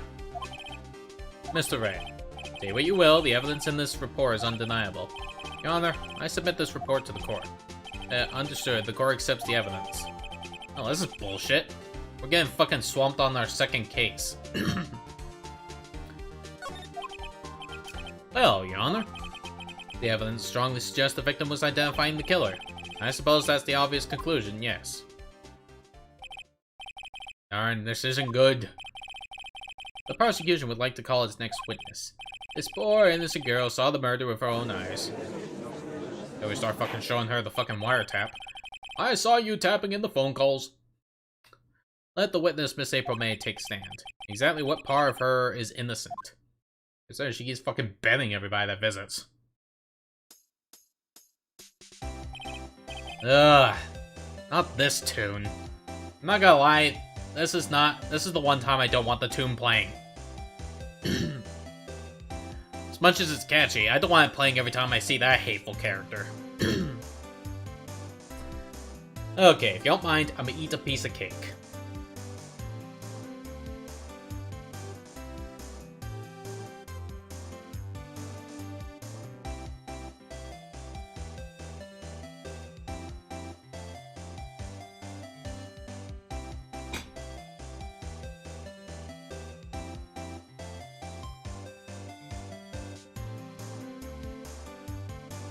Boys, why?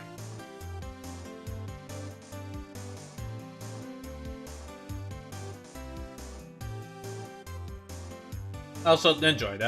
Can we wait on the meme for a sec? Okay, state your name, please. April May, at your service, Wink. I don't think I didn't see that, you fucking skink.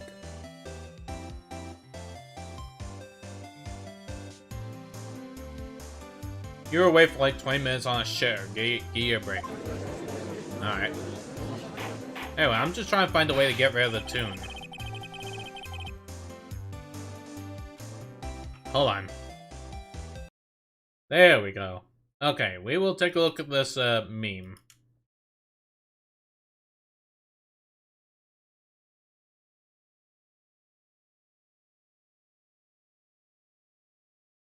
Alright, let's see, where is it?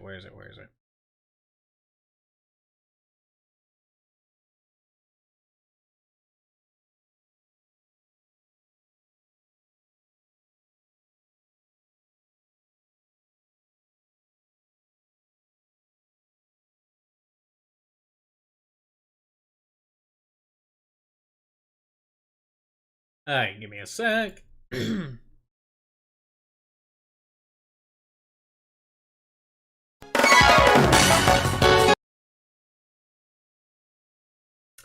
Okay, I have no idea what happened there. Who the hell has this on auto run stuff? Let's see, performance mode, filters, properties. Where's the interact? There it is. Okay, found it. Okay. Here it is, video.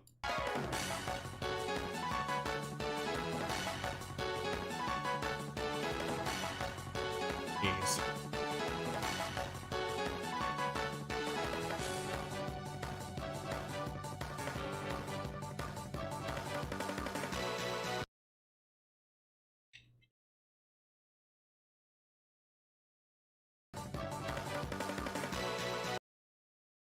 Take a look at this motherfucking updated autopsy report.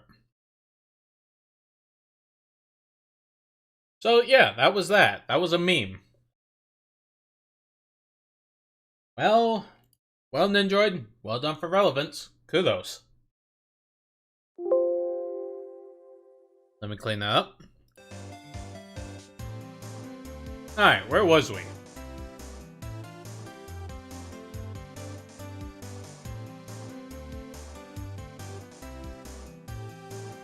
Come fuck. Now back to our regularly scheduled program. Yes, you got it right, James.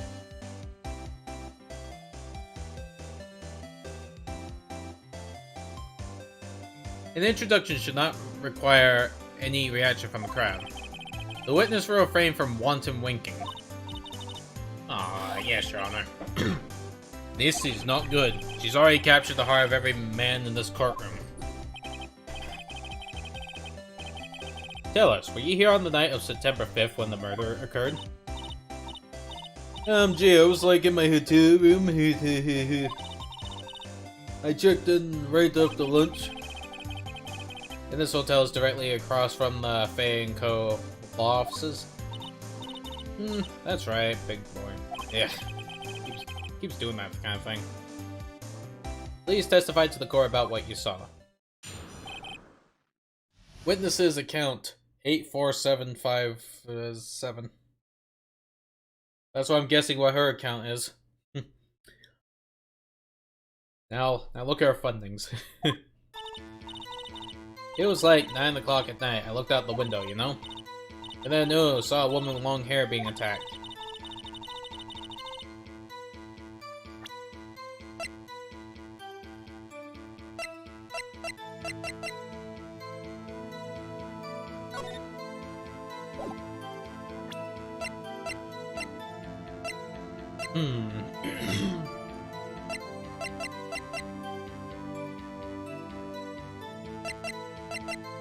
Yeah, sorry, I was just trying to find some info. The one attacking her was the mousy girl sitting in the defendant's chair. Then the woman, like, dodged to one side and ran away. But that girl, she caught up to her and she hit her. Then the woman with long hair, she kinda slumped. The end. That's all I saw. Yep. Every little bitsy witsy wink. Ugh. Well, Your Honor? I see. It is a remarkably solid testimony. I don't see a need to trouble the witness any... But wait, Your Honor. Yes, Mr. Wright? What about my cross-examination? I thought the witness's testimony was just now was quite firm, didn't you? Mr. Wright, I understand you were Miss Maya Fay's understudy, were you not? You must know her techniques well. Her cowardly way of finding tiny faults of perfectly good testimonies. Hey, how dare you? Well, Mr. Wright, will you cross-examine the witness? I'll gladly proceed with the cross-examination. If only because I have a feeling Edgeworth doesn't want me to. He has to have some weakness. Very well, you may begin your cross-examination.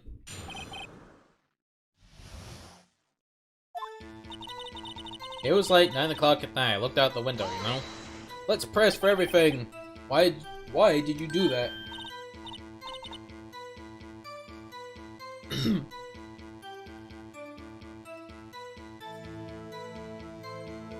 Huh? Why? Like, why what?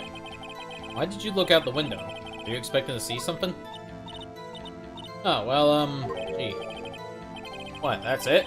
She can't get out of this question that easily. I sort of, you know, had a feeling. Well, I have a feeling she's trying to avoid the question. Maybe I should press a little hard on this one? Let's go for it. Let's see how far I can run with this. Surely you must have had a reason to look out your window at the time of night. Look at her, and suddenly she's just like, yeah. Hey look, she's twitching. Hey, yeah. Mr. Wright, I will not have you badgering my witness. Badgering? You insist on needling her with these trivial questions. I really don't think it should be allowed. Yeah, stop him. The poor girl. Order. Mr. Wright, you have been warned. Poor girl? What about poor me? You looked out the window. What did you see next? And saw a woman with long hair being attacked. Hold on. One attacking her was the mousy girl sitting in the defendant's chair. How do you know she was the defendant? Well, you know, she had the girlish physique. Women know these things. Look, I just know, okay? There was only one person at the scene of the crime with a short, girlish figure. The testimony is bulletproof, Your Honor. He's right.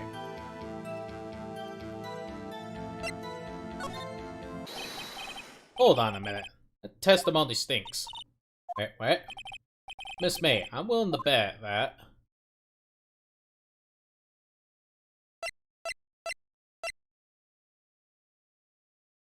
Yeah, it's just, from what I'm gathering...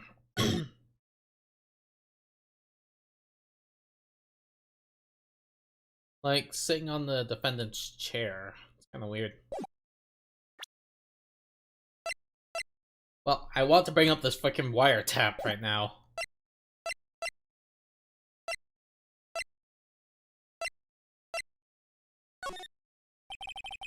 Are you telling the truth? Did you really see the defendant? Sure. Mr. Wright, what's the meaning of this? Yes, what is the meaning? Somebody tell me, because I'm clueless about this, I mean. Okay, if you had really witnessed my client, Maya Fey, you would have noticed her clothes before noticing her physique.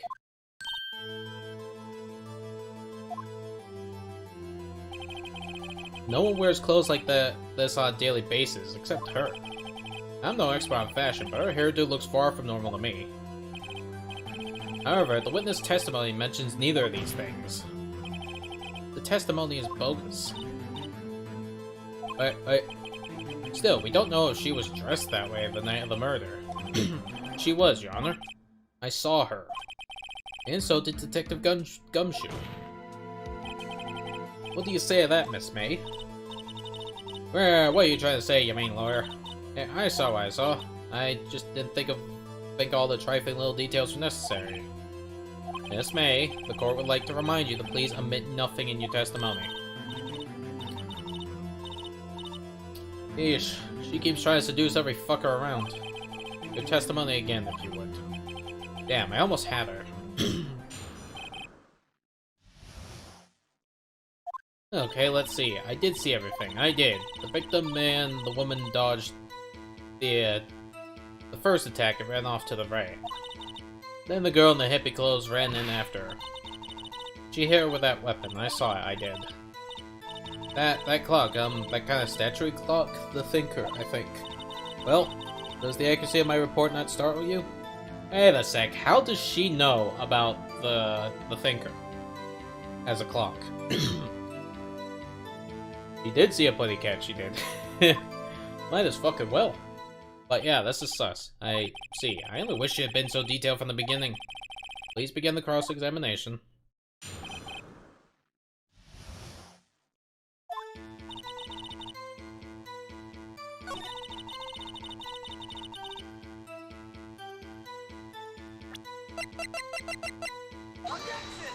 Oh, damn it. I pressed the wrong button. Clearly reveals the contradiction in that statement, Your Honor. I was trying to check the damn thing. Let's see, how's it related? They are, aren't they? Oh. That's right, please think facts over making accusations. Yeesh, you pressed the wrong button and bullshit happens. I don't think that won me any points with the judge.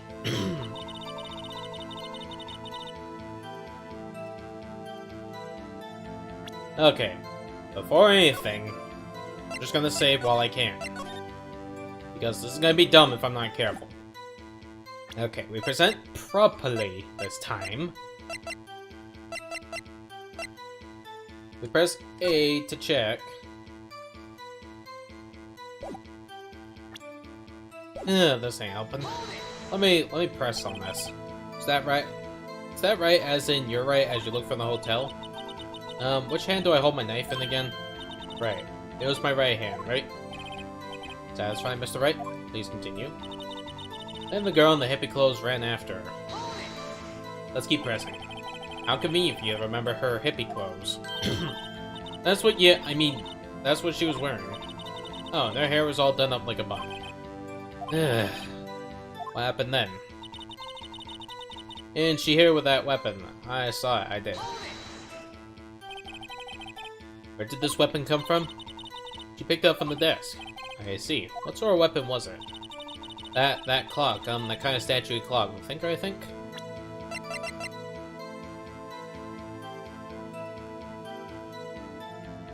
See, this screams motherfucker.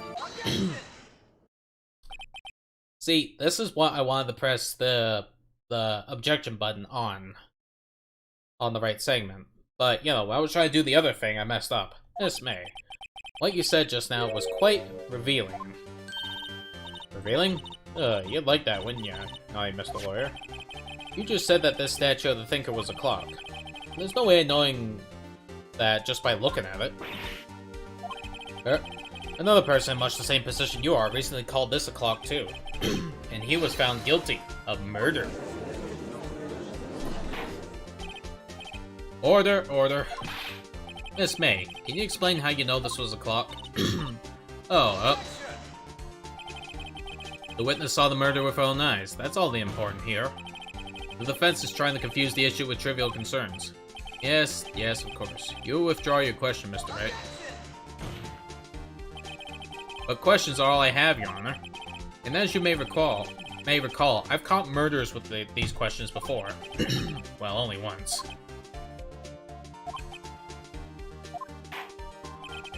Objection sustained. You may continue to question the witness.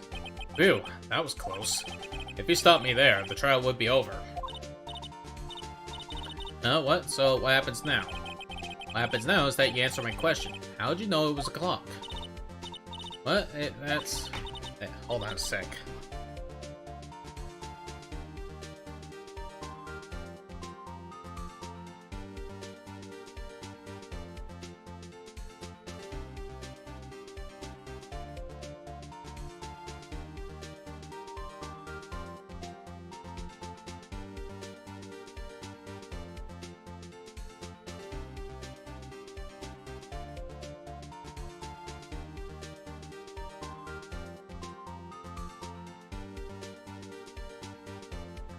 Alright, I'm back. Sorry about that.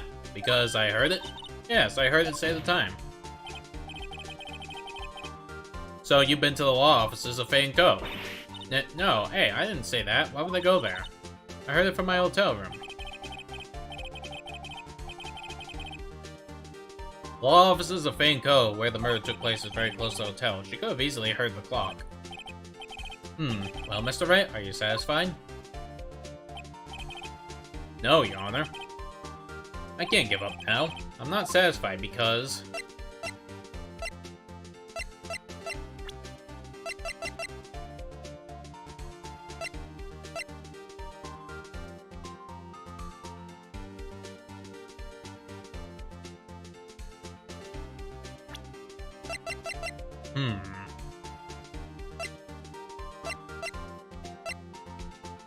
Okay.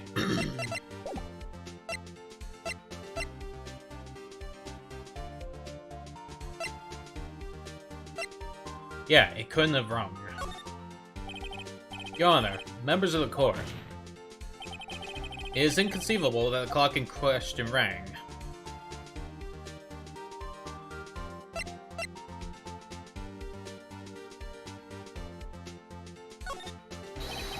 That clock is missing its clockwork. How could you possibly... Just take a look, right now. Oh. See anything interesting, Your Honor? It's just as the defense says. This clock is missing its clockwork. It's quite empty. Yeah, this is suspicious. Mr. Wright, would you care to explain to the court the meaning of this? It is, as you can see, the clock was empty. It couldn't have rung. Therefore, this witness is a big fat liar. And she took fat personally. Well, Miss May? Hang on, I'm just gonna...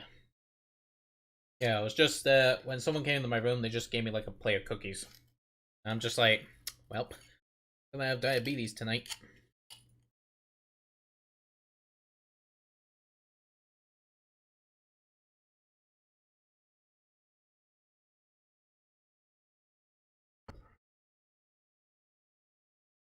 There's the guy going tisk tisk.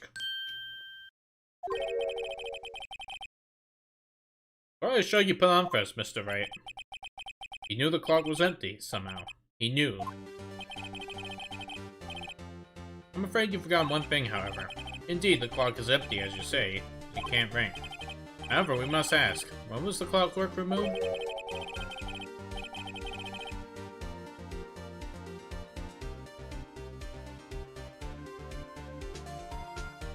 If it was after the witness heard the clock, then there is no contradiction. Sus. That's true, that is a possibility. The clock may have been emptied after she heard it. And that is exactly what happened, Your Honor. Well, Mr. Wright, can you prove when the clock was removed? Ho, impossible, of course. I have proof. What?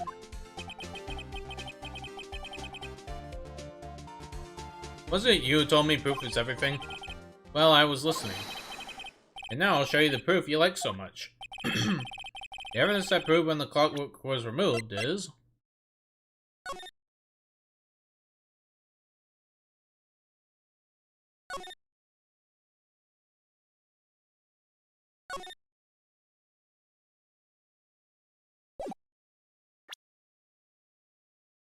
Let's present this. Take a look at this. That's a very cute cell phone. Oh, you have a girly phone. Wait, this isn't my phone. Listen. This is the defendant's cell phone, and it contains a recording. A recording of a conversation she had with the victim on the day of the murder.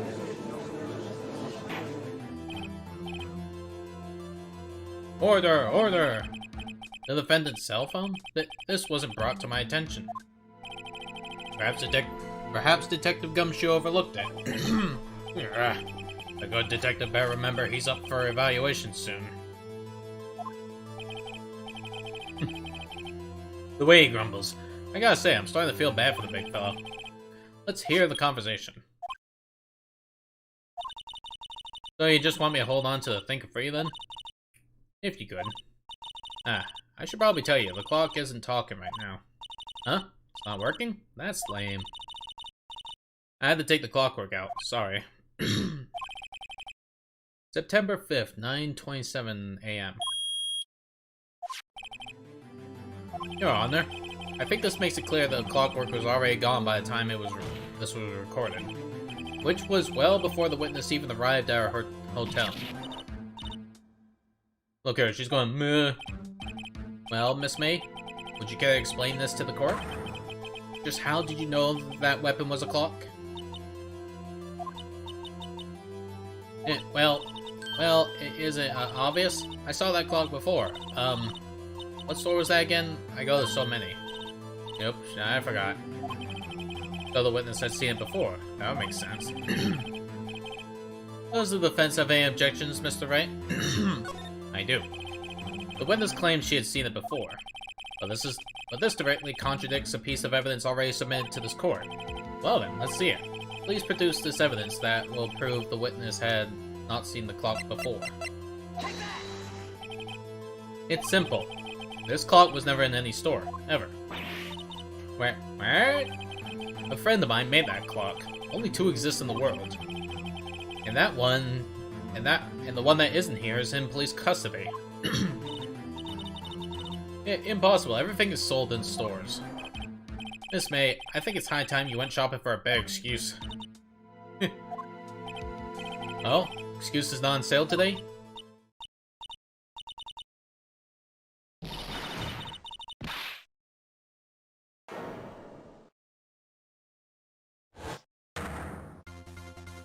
Well, look at that. What's it to you, porcupine head? That stupid clock doesn't matter, okay? She did it, and she should die for it. Die! Whoa, let's not get ahead of ourselves. This is a court of law, and the witness will remain calm. Man, look at her snapping like that, just like... Hello again, voice. Did your stomach act all weird again? Like, serious question, because, you know, concern for your well-being. Always make sure you take care of yourself. Yeah, ho ho. You're silly me. Did I loot it? I guess I did. Scary. It's acted up a bit, but you want to see cat milkers. Miss May, let me ask. Tell me, how did you know the weapon was a clock? Oh dear. Does the defense have an opinion on this behavior? Okay, this is it. Yes, Your Honor. Allow me to explain how I see the truth of the matter. Miss April May, you knew the weapon was a clock because... The witness had never held the clock in her hand. However, she had heard that it was a clock. She heard? That is correct, Your Honor. There is no other way she could have known the thinker was a clock. And I can show you the proof. Well, this is interesting. Let's see it then. Show me the evidence proving that the witness had heard the murder weapon was a clock. Let's bring up comeuppance. Have a look at this. I found this in Miss May's room. Mr. Wright, please explain to the court what this is.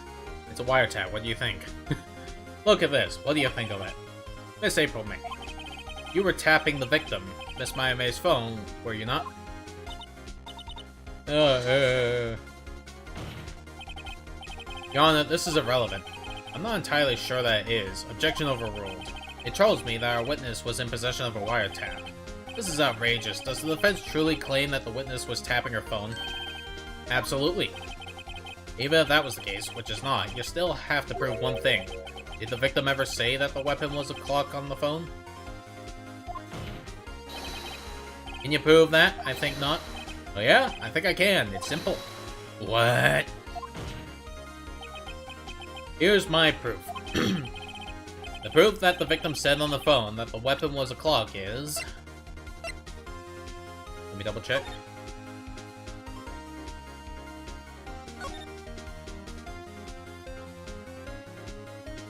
Yeah, this is literally said that it's a fucking clock. So I'm just here like, bruh.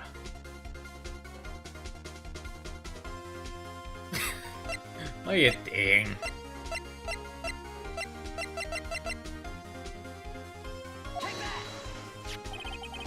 I present the defendant's cell phone.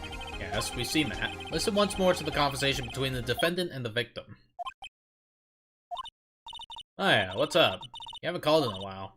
Well, actually, there's something I want you to hold on for me. Again? What's it this time? It's a clock. It's made to look like that statue, the thinker. It tells you about time. Miss April May, you used the wiretap to listen to this conversation. That's how you knew the thinker was a clock. Am I wrong? Look at her. She's just all like... Your Honor, this is ridiculous. Your Honor, look at the witness's face. Does she seem amused to you? Hold on, just having a bit of a cookie. Which I am just trying to eat with my spoon.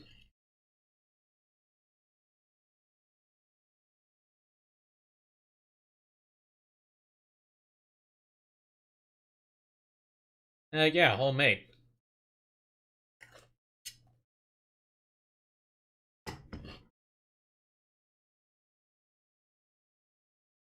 I mean, Sora, there was like a cookie mix, but, you know, usually other stuff gets added to it to make it better.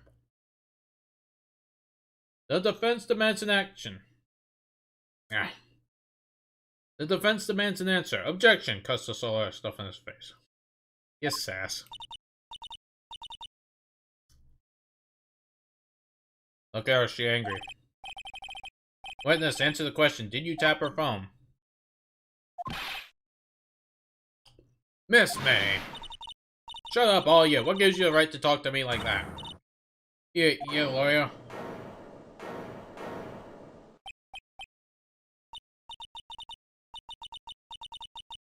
No fair, all you gang up on me like that. Oh, so I'm the bad girl. Is that it? Is that it? Why is she crying? That day, the court's seen the real April May now. Now to deal the final blow. Why did you tap her phone?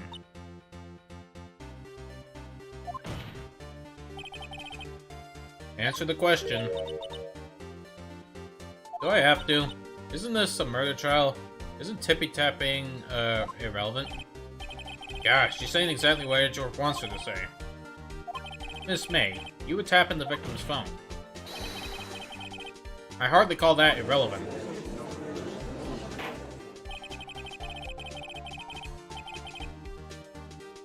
While this court does not condone the defense's tone of voice, he has a point. Well, Miss May, you have an explanation for the court? Can you prove you had nothing to do with this murder, even though you tapped her phone? Ha! I'd like to see her pull that off.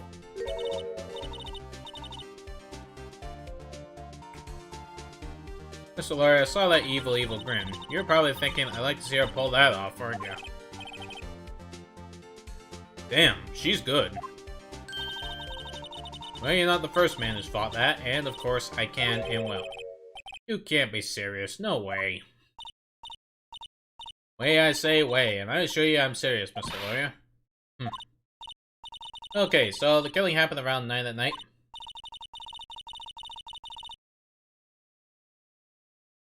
Why, that's just when I was getting room service from that sweet bellboy. Room service? Iced coffee, I believe it was. Iced coffee? You know, like normal coffee, but cold.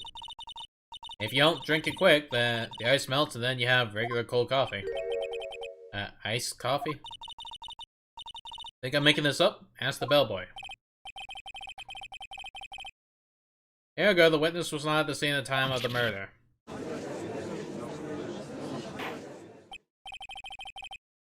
So where does that leave us? It is my great displeasure to inform you that the witness appears to have been tapping the victim's telephone. However, that is a separate crime with no bearing on the current case whatsoever. Her testimony stands, she saw the defendant, Maya Fey, commit murder. No, they're going to let her just walk away. No way I can win this unless I tie Miss May to the murderer somehow. Well, does the defense have anything to say? Well, come on, think of something.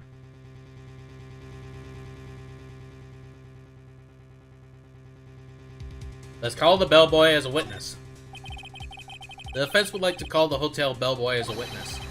There's something suspicious here. I'm going to get to the bottom of it. I think you're sunken quite low enough already. I object to calling the bellboy. Well, why? What's your reason?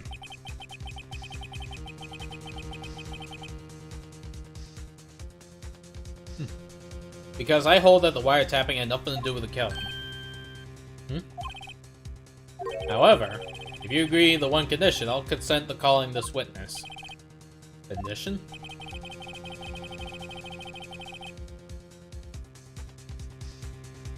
If Miss April May's alibi is not called into question after you examine the bellboy, then you will recognize that Miss April May was not the killer, thus she is innocent. And thereby, you must also accept the verdict of guilty for Miss Maya Fey. That is my condition. What? I better find something suspicious in that bellboy's testimony. Otherwise, Maya will be declared guilty on the spot. What should I do? Alright. I got nothing to lose, except for, well, everything. Understood, I accept your condition. Fool. You fell right into my trap. Uh-oh. Wait. Very well. The court calls the hotel boy to the stand. And it's just like 5 minutes later, it's like, whoosh! I believe we're ready for the witness to testify. He certainly does look like a bellboy. Hello, I'm a bellboy. Edgeworth, more like Edgeworth. God damn it. Who's with ya? Yes, sir. I received your summons in the middle of work, sir. I'm happy to be of service. That tea set looks rather heavy, so without further ado... he is just like, I'm surprised about that tea set. The witness may begin his testimony. Very good, sir. Tea time. Hey, are those cookies? You know what that calls for? Cookie time.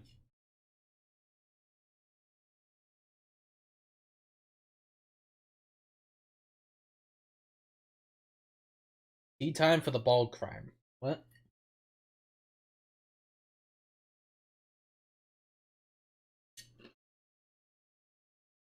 Why am I eating a cookie with a spoon?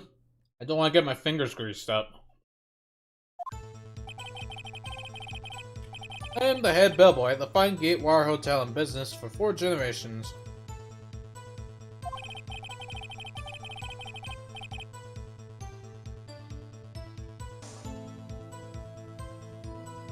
No, I ain't doing it. You ain't telling me to shove cookies in my face with my hands. I believe I received a call after 8 o'clock in the evening from our guest, Miss May. She asked for a nice coffee to be brought to her at 9 on the dot, sir.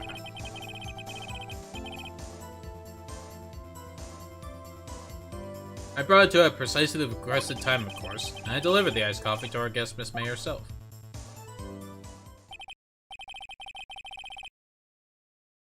See, the defense may begin its cross-examination. Right, I'm ready. I hope. This is it. If I can't prove Miss May was involved with the murder now, Maya will be finished. Let us find the proof. I am the bellboy, What exactly is it you do at the hotel? Why anything required of me, sir? I check in guests, I check out guests, I clean rooms, I make beds. I even deliver room service, sir. I check Miss May in personally. Why are you always so prim? Mr. Wright, you refrain from asking frivolous questions. I received the call after 8 in the evening from our guest, Miss May. Are you sure it was Miss May on the phone? Absolutely, sir. How can you be so certain? I checked Miss May in personally, sir. Not only did I see her in all her stunning radiance, but I also heard her voice. And then I saw them. And I... Ahem. The point being, I remembered her quite well, sir. Well... Yes, what then?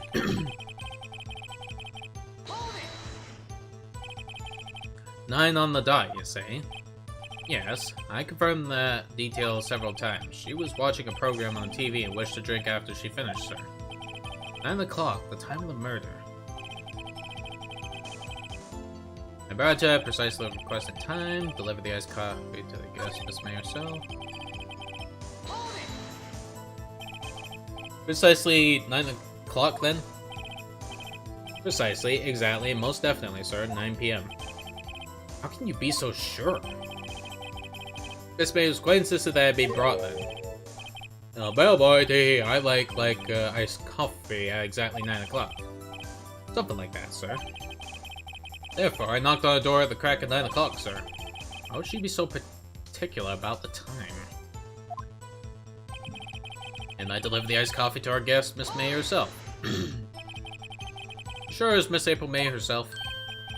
Absolutely, sir. Absolutely.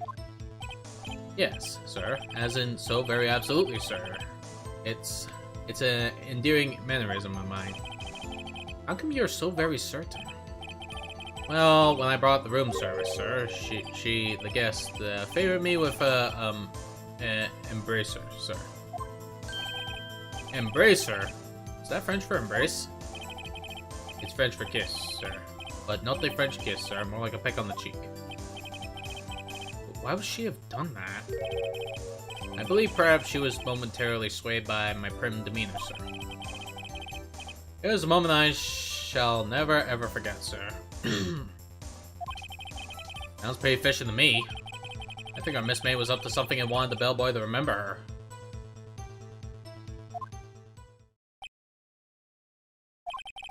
It's no good. There's nothing there. Is that it? Finally, you understand. This bellboy has absolutely no reason to lie. Now, if you have any decency, you will end this rather tedious cross-examination here. It was a bit tedious. The witness may leave the stand. I can't let this happen, can I? Protest. Wait, please wait. Yes, does the defense have something to add? One last question. Let me ask one last question. Your Honor, I must object. The charade of justice has gone on long enough. Now, Mr. Edgeworth. Alright, Mr. Wright, I'll give you one more question, that's all. Okay. This is really it now. This is my last chance. What do I ask him about?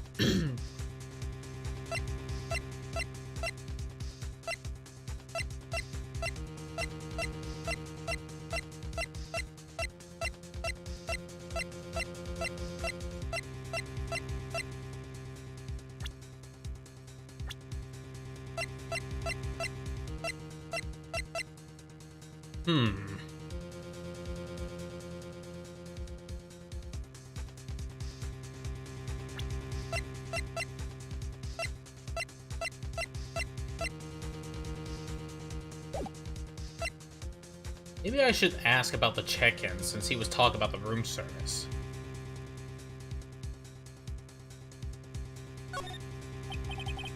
Tell me about check-in. Tell me about when you checked in Miss May. Oh, alright. Very well, sir. My first thought was when she was a beautiful, beautiful person. She's just my type of girl, so it was a disappointment, really. I see.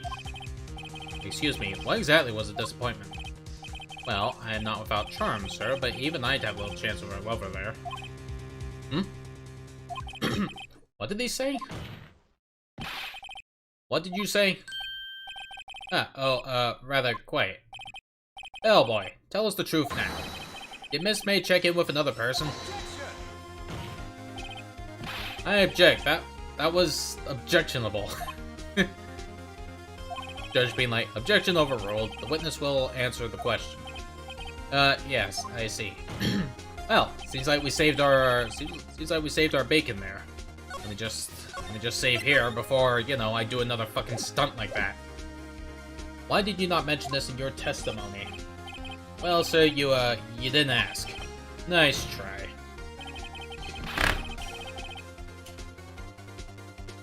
Ish, keeps vibrating my controller when I'm not looking. Keeps tricking me. That's the sort of thing you're normally supposed to mention. Yes, quite, indeed.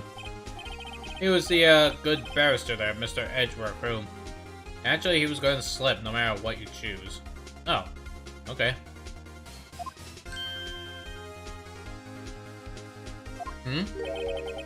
He asked me not to mention it if I wasn't specifically asked, sir. Oof. You fool.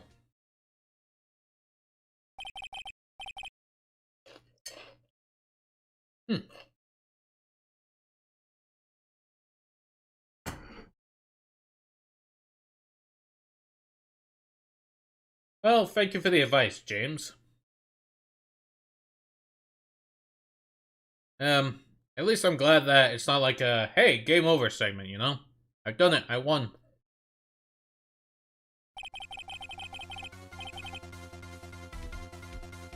Miss April May checked into a twin room with a man, correct? Yes, sir. Then when you brought them room service, you didn't see that man in the room?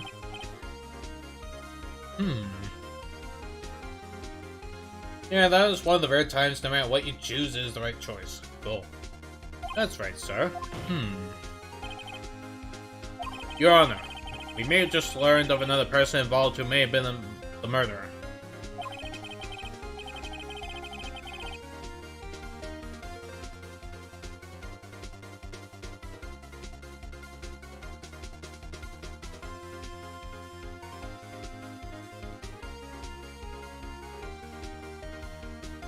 In light of this new fact, I hold that it's impossible to judge the defendant.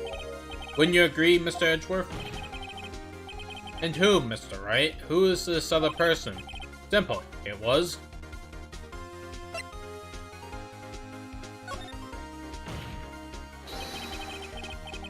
the man who checked in with Miss May. Oof. Your Honor.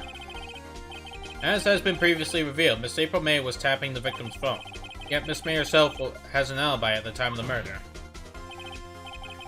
However, that does not clear the man that was with her.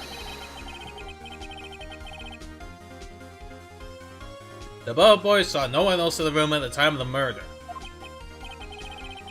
My, what a convenient little setup, but it's too late. Too late?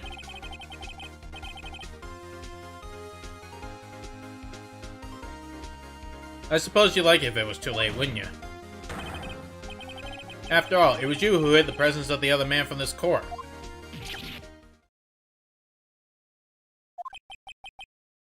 Upstart amateur. These accusations are ludicrous. Enough. The court acknowledges the defense's argument. I expect the prosecution and defense to look into this matter fully. Am I understood? Yes. Yes, Your Honor. That is all for today for the trial. Wait, that's all today for the trial of Maya Fey. Court is adjourned.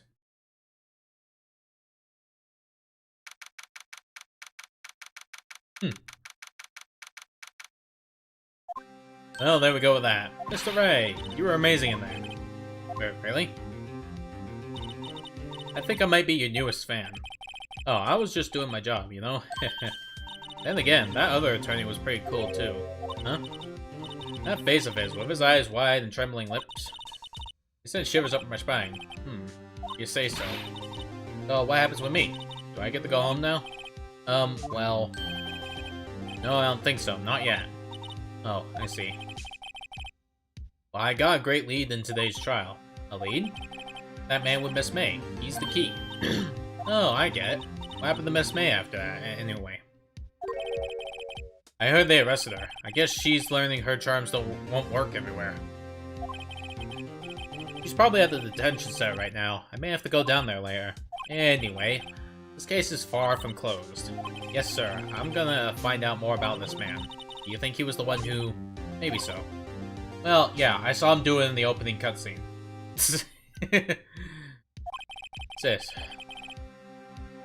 Don't worry, I'll find the by the bar, I promise. I'm counting on you.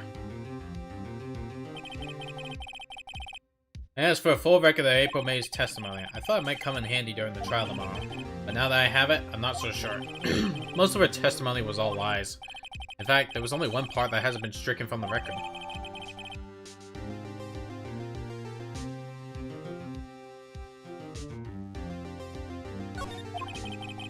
I didn't know how much good this will do to me at all now. Anyway, time to hit the pavement and do some investigating. Maya doesn't belong in that detention center, and it's up to me to set her free. To be continued.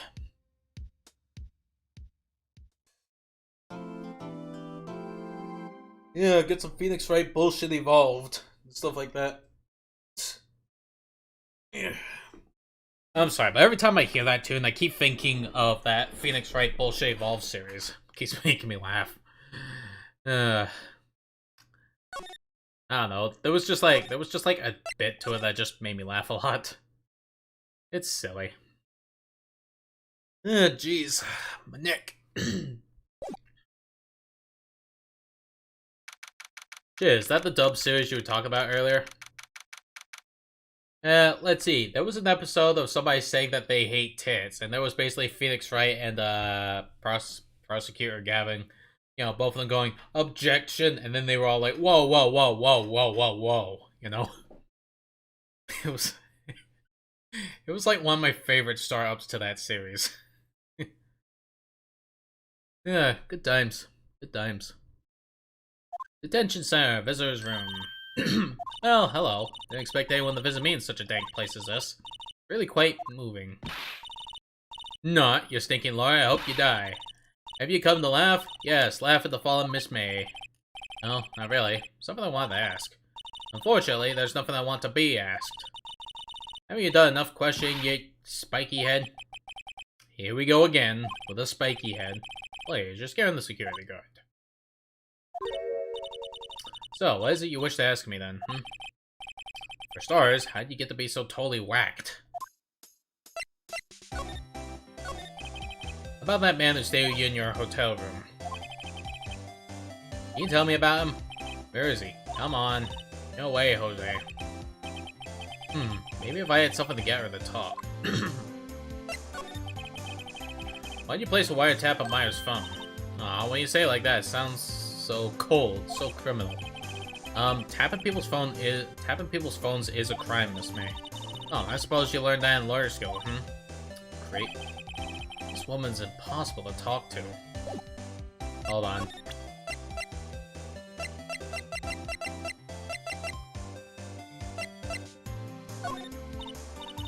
Hey, guess what? Actually, I really hate your guts, so get lost because I'm not cooperating. Thanks, I noticed.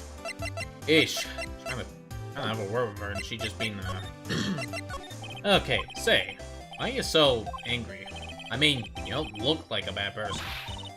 Oh, that does it. Bottom-feeding, scum-sucking lawyer. Bottom? I can't tell. Does she have a thing against lawyers or just against me?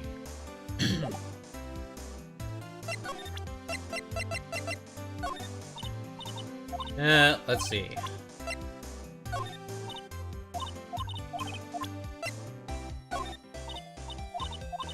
I'm gonna figure this out.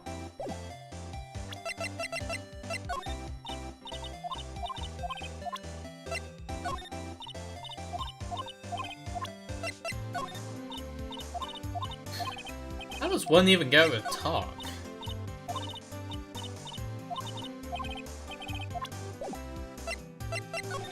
Okay, let me see here. Out for the camera. This guy monitors the visitor's room. He hasn't moved an inch. Real pro, this guy. Maybe he just doesn't get to see a lot of women like Miss May here. Silly.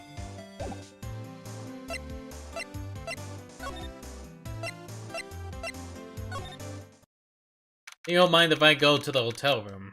Gatewar Hotel. Ah, welcome, sir. Quite the performance today, if I dare say so myself. Oh, thanks. Sorry for putting you on the spot like that. Oh, no, not at all, sir. Your efforts today can only help the Gatewar's rep, as they say. Huh? Rep? Yes, our reputation will swell as the hotel where the murderer used the wiretap. We could charge a premium for the room, of course. It'll be great for business, sir. Whoa, whoa! Miss May hasn't been charged with murder. I too will become famous. The bellboy who brought the murderer iced coffee. Why do I feel like we're both stuck in the same bad dream? So, you're on a guest. Please let me know if there's anything I can bring you. Can I double check this? Huh? Still a screwdriver stuck in that drawer. Ah, please leave that as is, sir. It is the drawer of terror, hiding place of the murderer's wiretap. It's said to become one of the most popular attractions here. This guy's serious, I don't believe it. When you don't believe it. Nice weather again today. Safe and co-law offices from here. Ah yes, we plan to install a telescope in that window, of course. Just $5 will earn you 3 minutes of a view to kill. To a kill. Not at all, sir. It's not like I have a crippling stage fright. Sweat! Pretty much. Just kidding, sir. By that look in his eyes, I say he was more than serious. Ah, a still scene painting. Wait, should that be still life? Whatever. One of those is hanging on the wall. A simple bed. Been recently made, nothing eye-catching in here. All in 2 glasses rest on table. Why hasn't it cleaned these up by now? Ah, I beg your pardon, sir, but if you could please refrain from touching those. It's part of the decor. I call it the last drink. Before murder. We'll be famous, the talk of the hotel industry. He is really determined for that talk. Always, as expected. I'm not good with flower names, except maybe tulips and sunflowers. About Miss May. Oh, her? Sir, not to boast, but I knew the moment I saw her. She'd do it, he said. Do what? I'm starting to think the most suspicious person here is this guy. You did. Do it. My man over there wanting those fat murder stacks. You know? But instead of stacks, he wants stonks. Wanted to ask you about the man who was with Miss May. Ah, yes. He struck me as a real lady killer, if you'll pardon the expression. I knew it from the moment I saw him, sir. He and I are of the same ilk. We both carry the scent of danger. There we are in total agreement, Mr. Psycho Bellboy. If you had a photo of that man, I'm quite sure I could identify him. A photo? Can you tell me about this hotel? Absolutely, and on that subject, I have an excellent idea, sir. Currently, this hotel is known as the Gatewar. I propose we add the subtitle. A subtitle? The Gatewar Hotel, Murder Manor. He is on about this. Ah, yes, stalks. Yes. Well, what do you think? Sounds great. Wherever floats your tea set. I'll go to the Grossberg. His painting is gone. Huh? Looks like Grossberg is out today again. Maybe he's avoiding me for some reason? Oh, I see picture of murderer. What's this? Old photos? What? There are two lying here. Someone's been written on the pencil on their backs. Deal 6 incident exhibit A, deal 6 incident exhibit B. Grossberg. I'm sure I've seen this person somewhere. Perhaps I'll borrow this photo. I'm not sure no one missed just one little photo. It might be a valuable clue. I'll take it for now. Photo lies on the desk. Maybe I should switch with the other one I took? I think I'll swap them.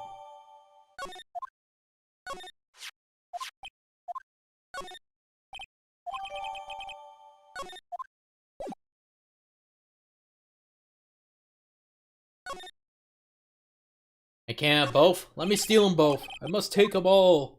Lame. Fine. I'll just take the obvious murderer guy.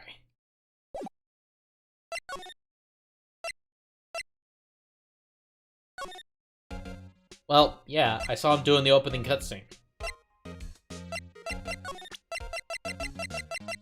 I present picture. Take a look at this photo. That's him, detective. I'm the lawyer. Oh, I know that. I just want to say detective once. You know how it is. No, I don't. Without doubt, that is the man who checked in with Miss April May. How about I write in affidavit swearing that's him? I motherfucking bastard shit ass knowing that it's him. That's his swearing. An affidavit? This guy is way too excited about this. Well, sure, why not? Yes. I have always wanted to write an affidavit. From henceforth, I'll be known as the bellboy who swore the affidavit. The affidavit. The affidavit. Just hurry up and write it. Okay, got the affidavit. I even Miss May can play dumb to this.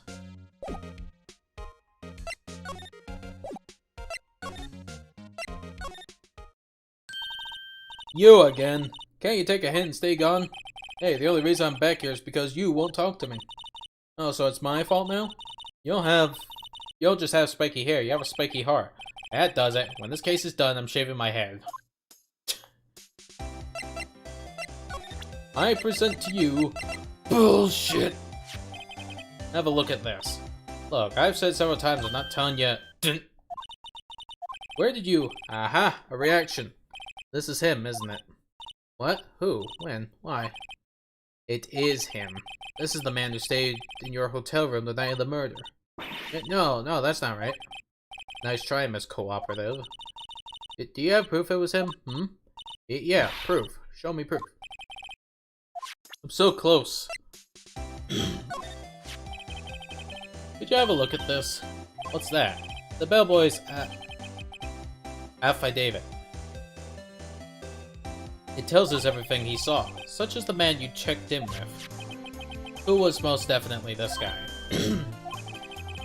Now I'm getting somewhere. Push hard. This is it. All or nothing. Time to do a little bluff. Yeah, let's push. It's no use playing dumb, if indeed that's an act. If you don't talk, I'm taking this info to the press. What? Even though he should have been witness to murder, your little friend was missing. I'm sure the press would have a field day with his reputation. And look, she's just like, yeet. Oh, yeah, fine. I'll talk. Push her into the well. You win, lawyer. Yes, man, that felt good. It's great to be alive. Why are you pumping your fists in the air? Now, tell me about the man you were with. That man, he's my boss. Red White, the president of the information gathering conglomerate Blue Corp. Red White? Information gathering? Oh, I suppose you could call it detective agency.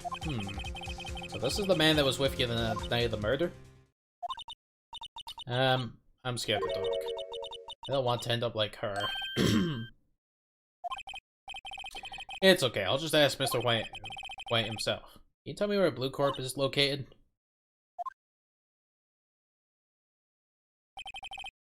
Mr. Red White at last. Red, White, and Blue Corp.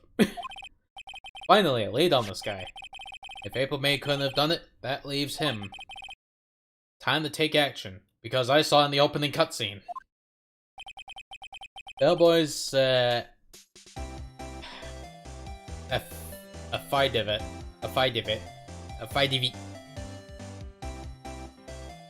Bellboy's fucking testimony discarded. Fuck it. Affidavit.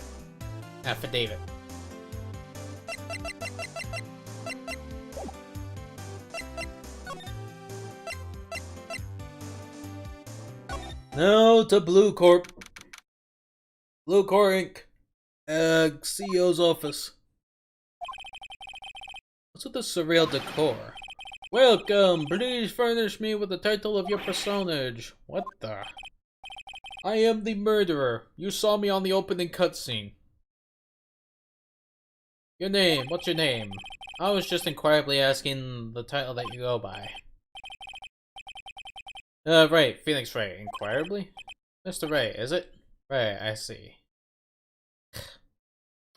Mr. White's using blackmail info and all kinds of stuff. He got Grossberg to not defend Maya Fey, and not only that, he nicked his painting. For free. I'm assuming that.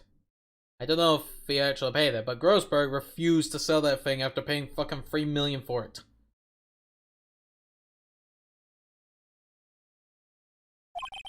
I see. Splendorific. Perhaps I have intimidated you with my giantesque vocabulary. Then he just ends up trying to make the vocabulary so large he ends up speaking Japanese. Then just like, what are you talking about? And then he's just using that language to be like, you're a fucker, a motherfucker, a piece of shit fucker, a fucker. Then Phoenix is just like, I don't know what he says, but I feel like he's calling me a fucker. What is this guy's problem? I'm Red White, CEO of Blue Corp. You know, corporate expansion official? My business dealings bring me in contact with the elite of the elite. So, I'm afraid I'm not used to conversing with the wordily challenged. What a fruitcake. Let me guess. You're an attorney fresh out of law school, are you not? That's the only explanation for why you would come to meet me like this. What does he mean by that? No matter. So, what business does a mighty lawyer have with a man such as myself? Yipes, this guy's arrogance meter is off the scale.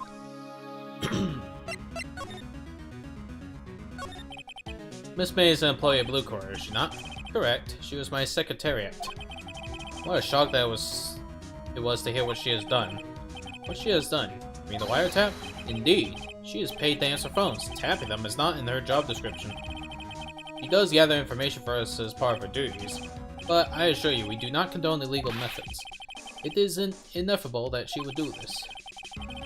It sounds like he's trying to turn Miss May into a scapegoat. On the night of the murder, were you in April May's hotel room? Who could say? I seldom pay attention to mundane details such as time and place. My motto is, don't worry, be happy. Still, Mr. White, the hotel bellboy has stated on the record that he does remember you very clearly. No matter, the bellboy can say what he pleases. I still won't talk to you. If you want me to speak, put me on the witness stand. Although I doubt you'd be capable of doing that. This is a good question, actually. Why didn't the prosecution call him as a witness? I should have seen the same thing as April May.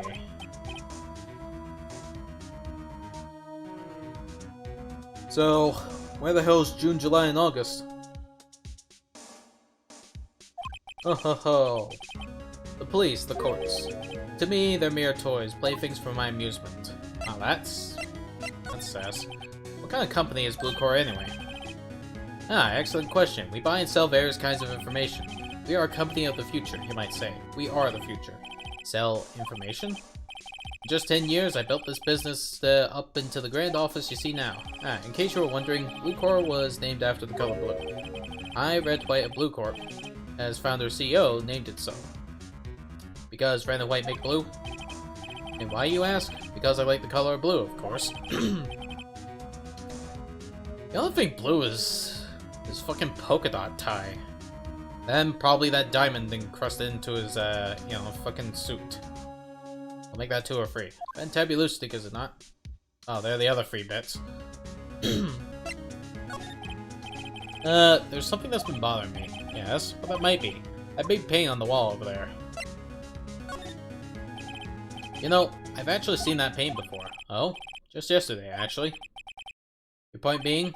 My point is simple. Rather, my question is simple. Why is that painting hanging on your wall? Mr. Wrong, was it? Right.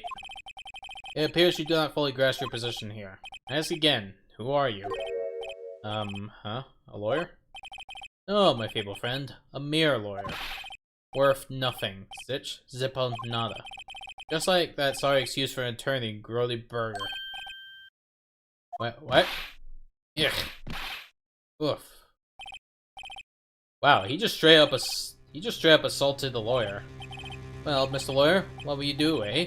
Charge me with assault? Charge away. I welcome it, for it is you who will be found guilty. What? Heed my exposition. The police, the courts, they all do my bidding. So you say. I wonder, is that kind of control really possible? I don't expect you to understand. It is a world beyond your compensation. You came here from Grody Burgers, I presume. Mr. Grossberg's. Yes. Then you must ask him. Why is it that this painting of his hangs here? Perhaps then he will tell you? Perhaps he will explain how man can live a life purely for personal profit. Go now, skedaddle. There is nothing more to discuss. Oh, what a cunt. I need to check Grossberg. Huh? I don't think he's noticed me standing here. Maybe I should clear my throat?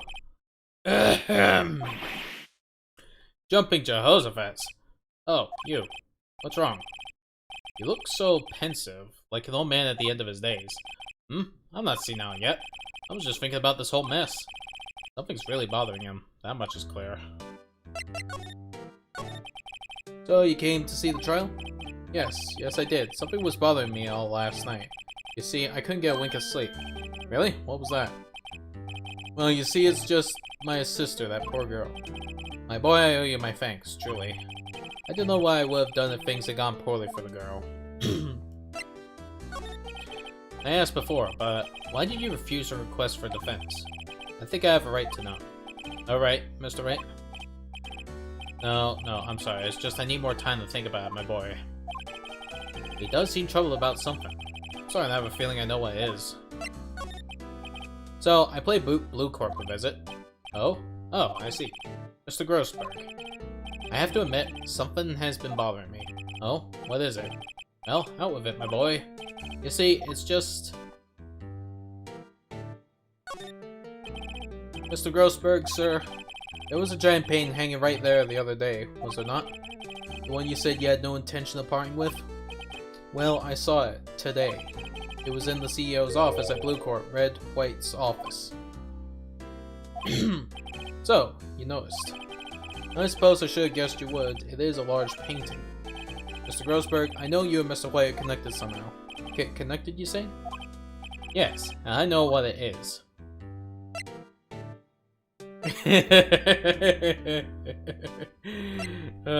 Sorry, it's just that third one made me laugh. Oh, God. He's blackmailing you. Mr. White has something on you, doesn't he? Blackmail? Bing!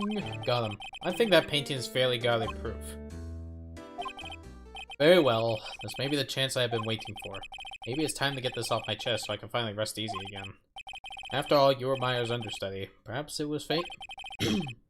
What's he talking about? Red White is a man who makes his living through intimidation. Blue Court is a company that excels in finding people's weaknesses, I'm afraid. I've been paying them for 15 years now. 15 years? All because of the DL6 incident, as you may have guessed. The name on the back of the photographs. As you suspected, I could not stand in defense of Maya because of this. White would have destroyed me if I did. So that's the connection. It is hard for me to tell you this, my boy. But arresting Red White will be nigh on impossible. Possible? Why? He has information on everyone and gives them an iron grip. He owns judges, attorneys, prosecutors, police, and politicians. What? They are bound, unable to do harm to themselves, and therefore to him. Don't look at me like that. What you see is nothing more than the weight of many years. What is the DL6 incident? It's nothing more than the sorting code the police gave the case. It was 15 years ago now. I received a request from a medium, a spirit medium. Medium? Her name was Misty Faye. Faye? Indeed, she was Maya's mother. She had been investigating a murder at the bequest of the police, and she failed. As a result, the police called her a fraud. This is what Maya was talking about the other day. I did all I could for her, but in the end, cleared her of wrongdoing. The murder case, however, remains unsolved to this day. That case is the DL6 incident. Why were you blackmailed over this? Why were you blackmailed over this, Mr. Grossberg? The DL6 incident was top secret at the time. It made sense. The police didn't want people to know they were using a medium. They couldn't let people know. But one person found out. I told him.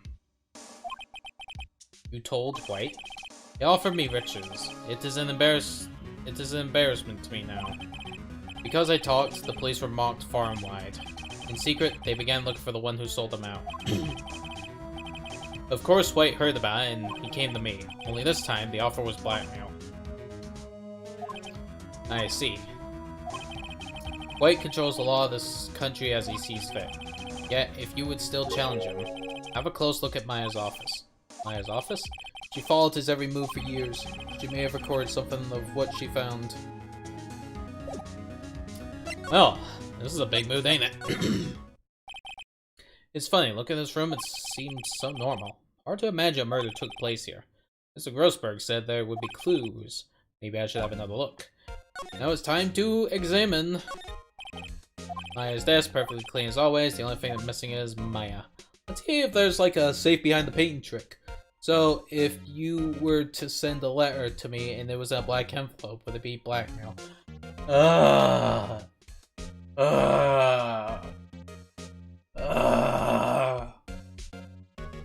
That's a bad pun. My god. Saying I'm bad, you're the one who fucked it like that. Can't believe you done this. Filed here, alphabetical order. Which file should I look at? I don't know, W. Wait. Ding! The entire W section is missing. Was it taken? Mr. White stole it. We must get back to Grossberg and have a chat.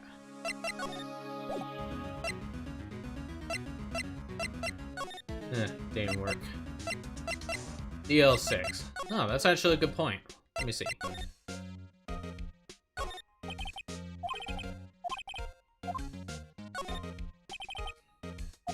Catches my eye. ABF Misty Faye. That's Maya's mother. I have tarnished the Faye name, leaving only these words. My mother vanished. I was determined to find the ones who had made my mother blame herself in this way. Using the power that runs in my family, I held an audience for the dead. Finally, the names of two men surfaced. One was Marvin Grossberg, a lawyer who sold my mother's information for riches, and the other was a man who sold that information for the press. This parasite who makes his fortune on threats and coercion. His name is... The record stops there. So Maya knew Grossberg. Huh, kinda gross. Let's take a look at J to S, just to see what. J through S, nothing much there. Maybe I'll just skim some of this. Yeah. Well, no harm flipping through a bit. Biggest partners, then S. At the end, then S. Suicide? Ew. She has a collection of suicide reports. They're politicians, policemen. Ding. There's writing on most of these in pencil. Wait. This is Maya's handwriting. Wait, I get it. Maya thought he was involved in these suicides. White drove them all to... I could use these newspaper clippings. Let's find the most disturbing one. Let's see. Okay, that's some clip-clap. Okay, potted plant, yada yada. Sky is blue and so am I. Okay, yes, right. The most disturbing ones. Okay, so this person suicided by bungee jumping off a building, having a noose around his neck, while having a death trap rigged on the other side of the building to detect the body when the lasers interrupt it. So that way he'll be asphyxiated, shot, and neck snapped at the same time. And it'll just be like this. That'll fly in court.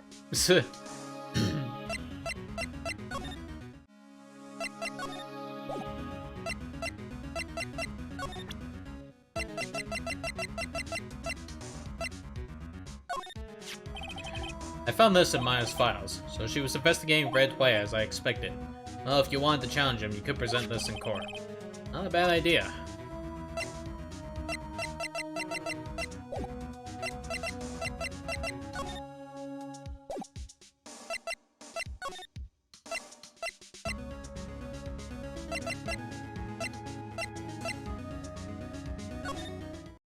This music is cool. Yeah, Miss May is in questioning.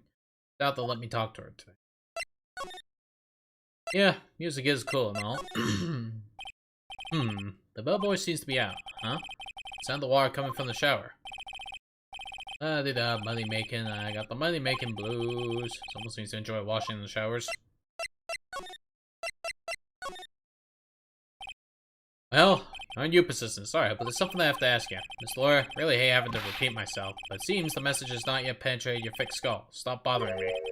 If you try my patience further, I fear a nasty accident may occur. Do I make myself clear? Transparent. Get that goddamn screwdriver. Alright. I should do that. I could steal it. I'll steal it! The screwdriver's still stuck in the drawer. Better not touch it. No telling what the bellboy would do to me. Oh, I want to steal it, and no one would ever know. I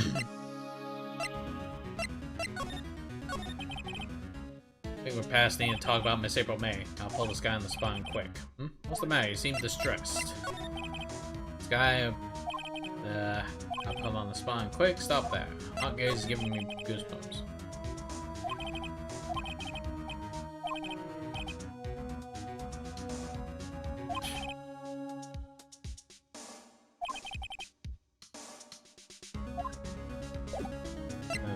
Okay, let's see.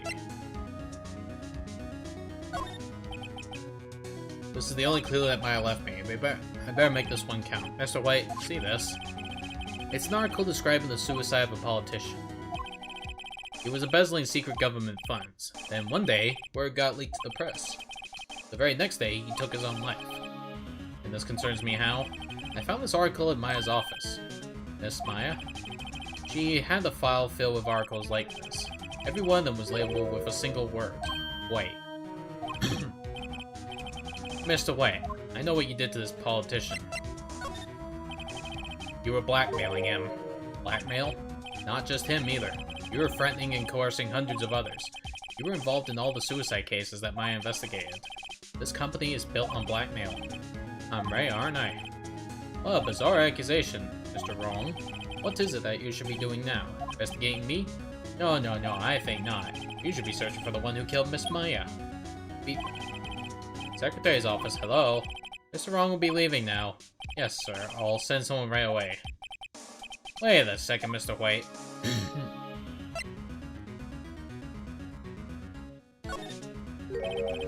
You're wrong, Mr. White. Excuse me? What should I be doing now is going after you. Just what are you insinuating? Maya was on you. She was keeping tabs. For this reason, you had April May tapping her phone. And then Maya was murdered, and all the documents about you mysteriously disappeared. So the culprit would be... Even the child could work out, Mr. White. You did it. Beep. Secretary's office. We won't be needing an escort for Mr. Wrong. Instead, please connect me to the public prosecutor's office. Of course, sir. One moment, please. Wait, that you? What are you doing calling me at a time like this? Hello, Chief Prosecutor. I've changed my mind. I want to testify tomorrow. What's this about? The Maya Fey case. I witnessed the murder, you see. And thus, a very important witness I would like to testify. Well, why now? I thought you said you didn't want to go to court. Alright, dude. I told you I changed my mind, didn't I? Oh, and one other thing. Send the police over here right away. The man is standing right in front of me. He looks dazed, but could be violent. What? What man? Are you even listening? The executioner, the hatchet man, the liquidator, the killer man.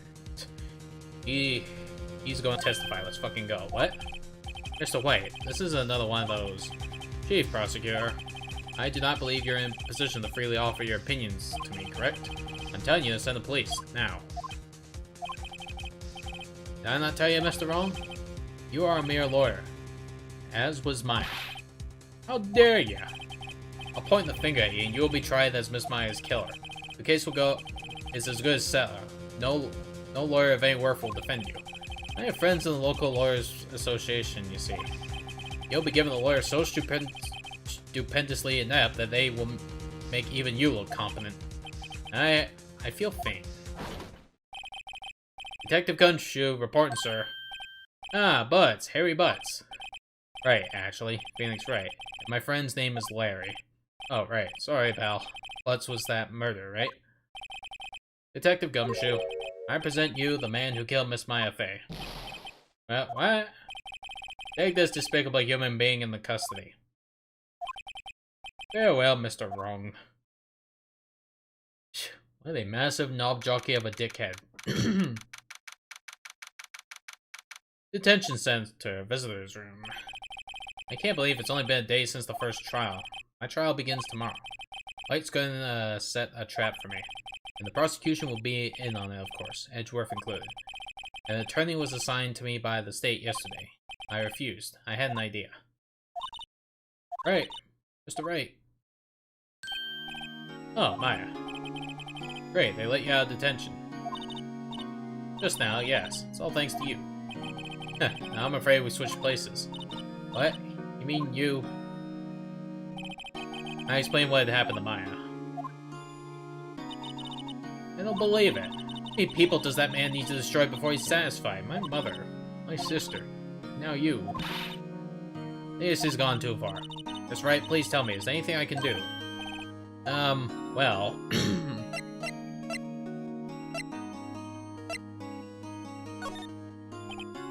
Well, you could cheer for me in court. Cheer for you? You mean, like a cheerleader? Huh? Yeah, like that. Alright, leave it to me. Huh? I better go get a uniform and some pom-poms. Wait. What? I'm kidding, it was a joke. Oh, wait. Oh, really, I was kidding. But thanks, it's good to know you're on my side. And there really isn't anything you can do for me anyway. But I can't just sit here and do nothing. I've got to give that man a piece of my mind. Just a piece? You know, just imagine it's like a big piece of mind. Like, you know, here, piece of my mind. It completely squishes him in a literal sense. Then come to the trial tomorrow. Okay, I'll be there. I'll show him a thing or two.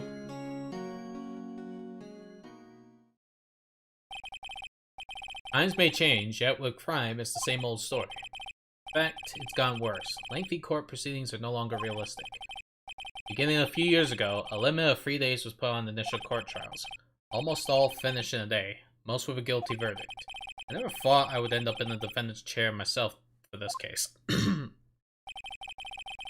With the true culprit appearing as the star witness. This is it. Tomorrow it's me or him. To be continued.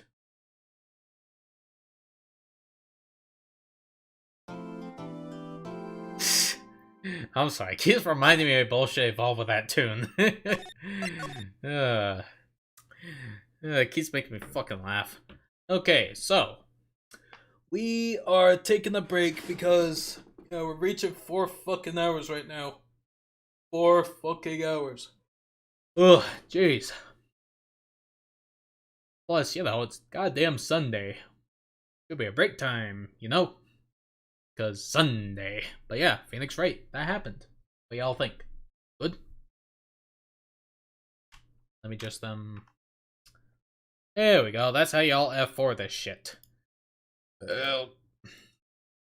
I don't know why I burped so disgusting like. Okay.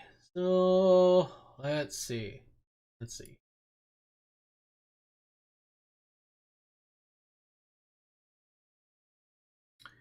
Let's see. Who needs a raid? Who would like a raid? Who would be happy with raid? Who would thrive on raid? That is a mystery we need to find out. Okay, let me see. Who?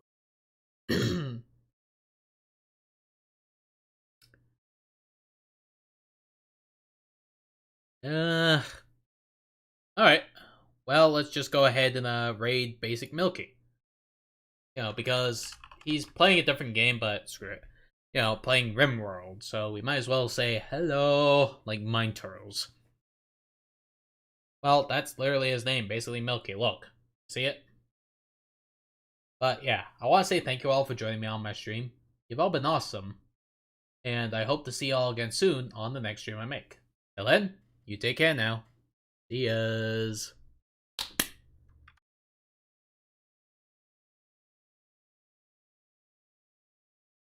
我々からのおすぐの総務のは